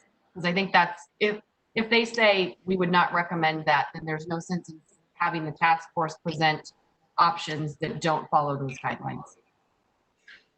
I say we give, task force comes up with at most 3 options. And the full every day, Monday through Friday. If we're gonna do part-time, it's gotta be a Tuesday, Thursday, or Monday, Wednesday. Partial days are just mean the buses are gonna run 4 times a day. Doesn't make any sense at all, transportation costs. Or you just learn at home. Honestly, I think it should just be 2, but I'm willing to compromise and say, okay, well, let's get a 3rd option and say people can come Monday, Wednesday, or Tuesday, Thursday. Create some headaches for keeping attendance and teachers and so forth, but, Well, we need, but I think partial days, I just don't, it's gonna cost a lot of money. I don't think it makes a difference in exposure. Just doesn't make sense. So I think we need to hear from the task force, though, what their rationale was behind their options, because maybe they have a really good rationale behind their decisions. We should at least give them the option to explain to us why they made the decisions they were making. I think we just need to make a decision. Can't the task force find out too what teachers are comfortable if we have a decision of e-learning versus live learning versus, you know? But I Because mean, we know there's going to be some people that are going to be at risk for help and they've given the option. So, yeah, so you're getting that already handed out, correct? Yeah.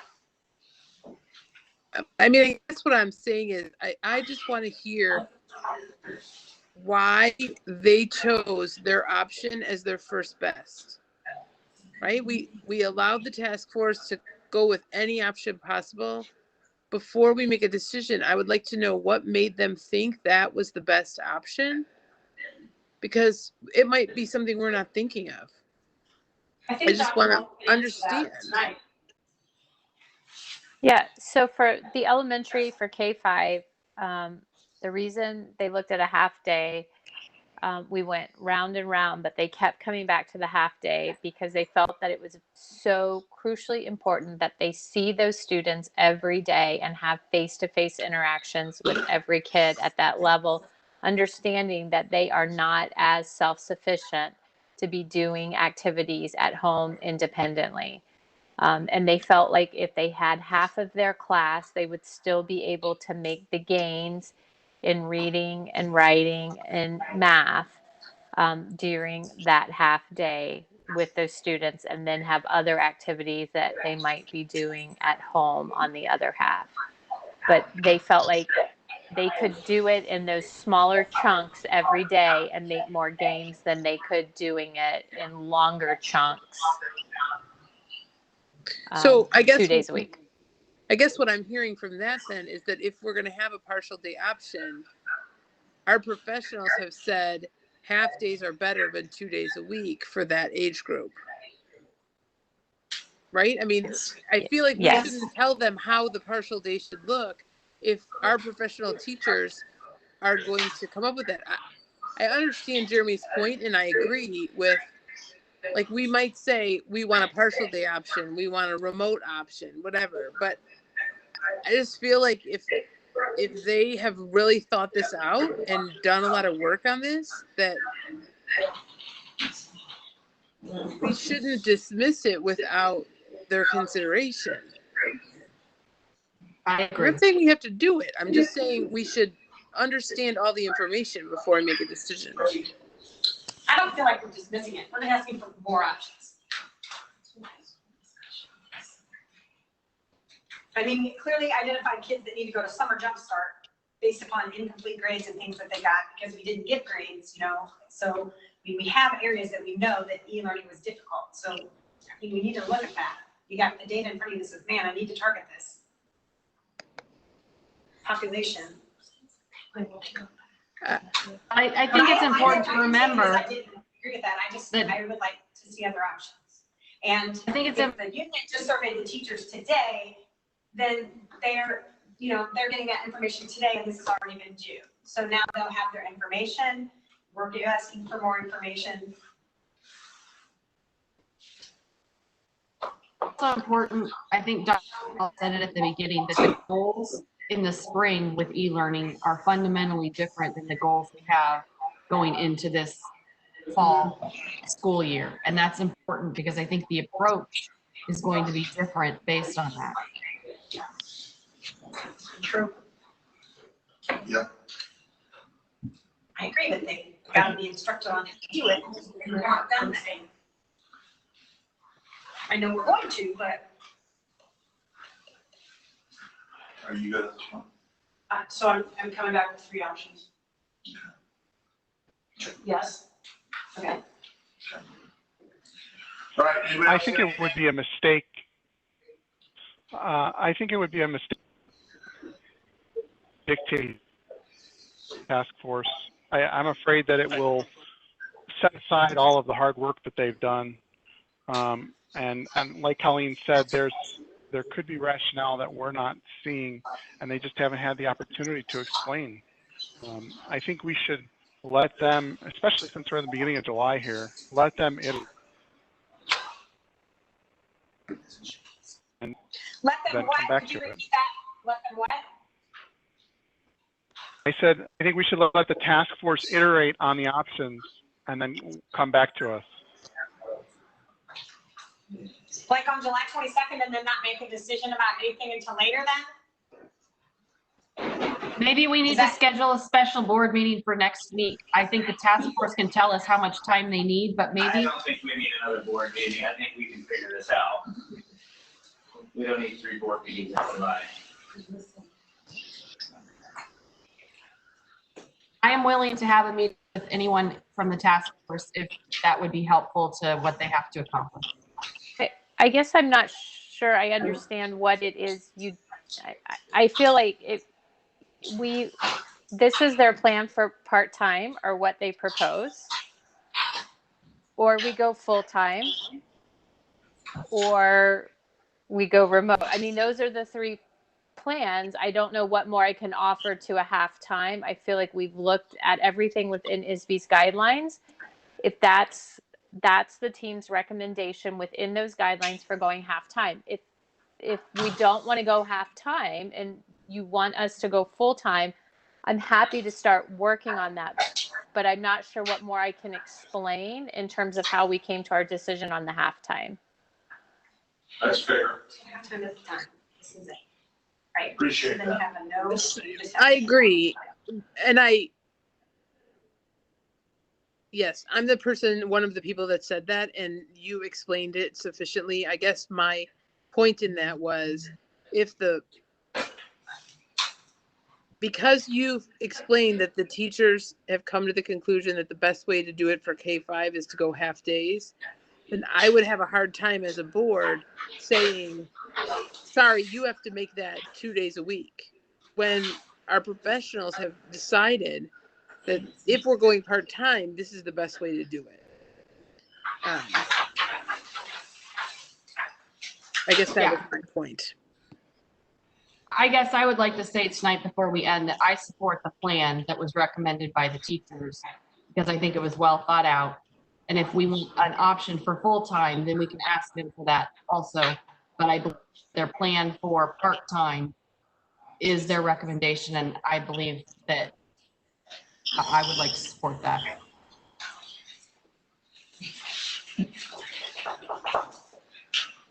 So we need a full-time, plan, and then we need to decide as a board which plans we're gonna go with so parents can select.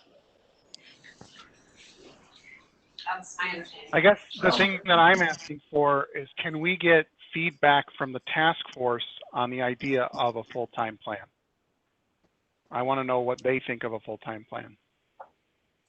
So, and I can just share with you that once ISB's guidelines came out and we talked about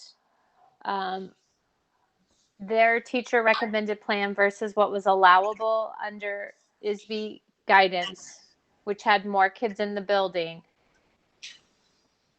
they were not huge supporters of putting more kids in the building at one time.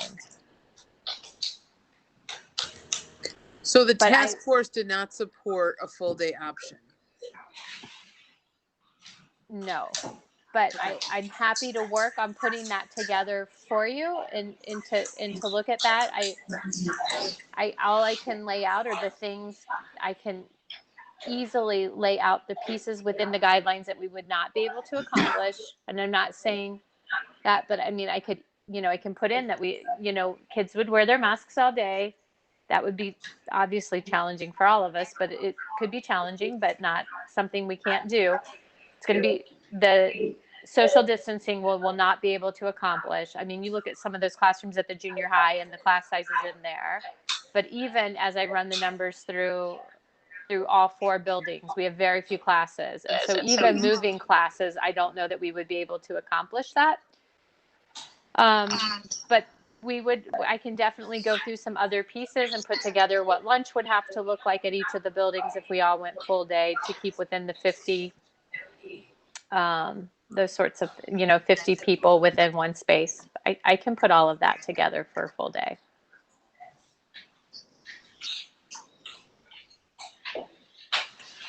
I think that we probably are much more on the same page in that as a school board member, I'm trying to link what our teachers want to do and what our community wants. I mean, that's a very difficult line, but I think that we owe it to all of us to look at other options. I mean, and that's what's best for our kids, and that's who we're here for. Well, it's complicated now, it looks like IHSA is going to attempt to return to play this fall. And, it's hard to tell some high school kids, yeah, it's safe for you to be at practice every night, but you only come to school 2 days a week. That doesn't wind up. We got enough guidance for tonight? Yes. Good. Okay. Any other remarks before we close? Wait, can I just ask one thing? Where did we end on surveying anybody? We said we're not going to do it. We did it once. It's okay if we said we're not going to survey anyone. I was just asking because I don't have an Are we understanding. surveying or not surveying? I thought we were going to survey Yeah. when we need an answer from parents. Okay. Okay, So I just was So we're unclear. not surveying now, we'd be surveying closer to the start of the year. Can I make a survey recommendation? Maybe we should survey the teachers since they haven't been asked anything ever.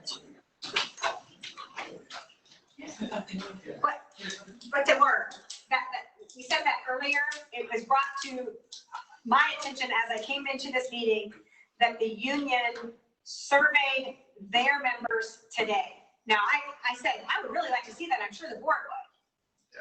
I don't have But that. the union surveying the teachers is different than the district surveying the teachers. Okay, you didn't say you wanted the survey to be from, I'm sorry. I'm saying You didn't I say want you to wanted take a us to survey survey and get teachers. the I thought you answers. meant- The MSCA could share that or they could not. That's not us surveying our teachers to ask their feelings about things.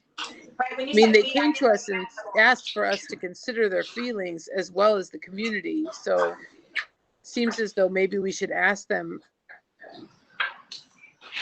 what makes them comfortable, etc. I think maybe we should also ask the parents, say, how many of you are going to leave the district if you don't have an all day, every day? It's a very I relevant have that question. too. Very relevant question. I think we have to be careful how we survey because how you ask a question has implicit bias to surveys. So when we do this, we have to be very cautious about how we ask for information. If we send something that says, if you want in-person instruction, please email or make a comment, that's very different than what would you like to see next year for your student in terms of school. So we have to understand the implicit bias that goes along with surveying. Right. I mean, because we could ask how many of you are going to leave the district if we have full time, but we could also ask how many of you are going to leave the district if we don't follow the ISB guidelines to keep your kids safe. Right? I mean, those are loaded questions. That's not how you ask questions in a survey. I would give you an F in my statistics class if you turned in that sample survey to me. It has to be, a well thought out survey. We're not going to worse. Right. I'm sorry, I didn't hear that, Max. What did you say? I said, I'm assuring Colleen we would not word a survey that way. I think Jeremy was I'm just trying to make a point. he was trying to make a point. I do know, yes. And we're all trying to share that, just as you guys are, the community engagement that we've had, what people have said. for you. That was a comment I got too. I'm gonna leave the district if we don't have school. Okay, you know, It's I true, very but much there are people who have said, I'm going to leave the district if they don't take precautions. I mean, I got that. I got teachers that might say that. I get that. It's not going to be anything that's perfect or one size fits all. It's going to be the very best, I think, that we're putting forward. And I think that's probably what the task force wants too. I mean, they want feedback just as we want it from our constituents. I want to know what people are doing. I'm happy with the plan that the task put forth Yes. today. I got that. You said it many times. I like it. I think we can do All that. right. Does anybody ready to do that? Hearing nothing, I entertain a motion to dismiss. So moved. Second. Second. Got a motion second to dismiss. Any further discussion? Roll call, please. Hennessy. Schultz. yes. Keith.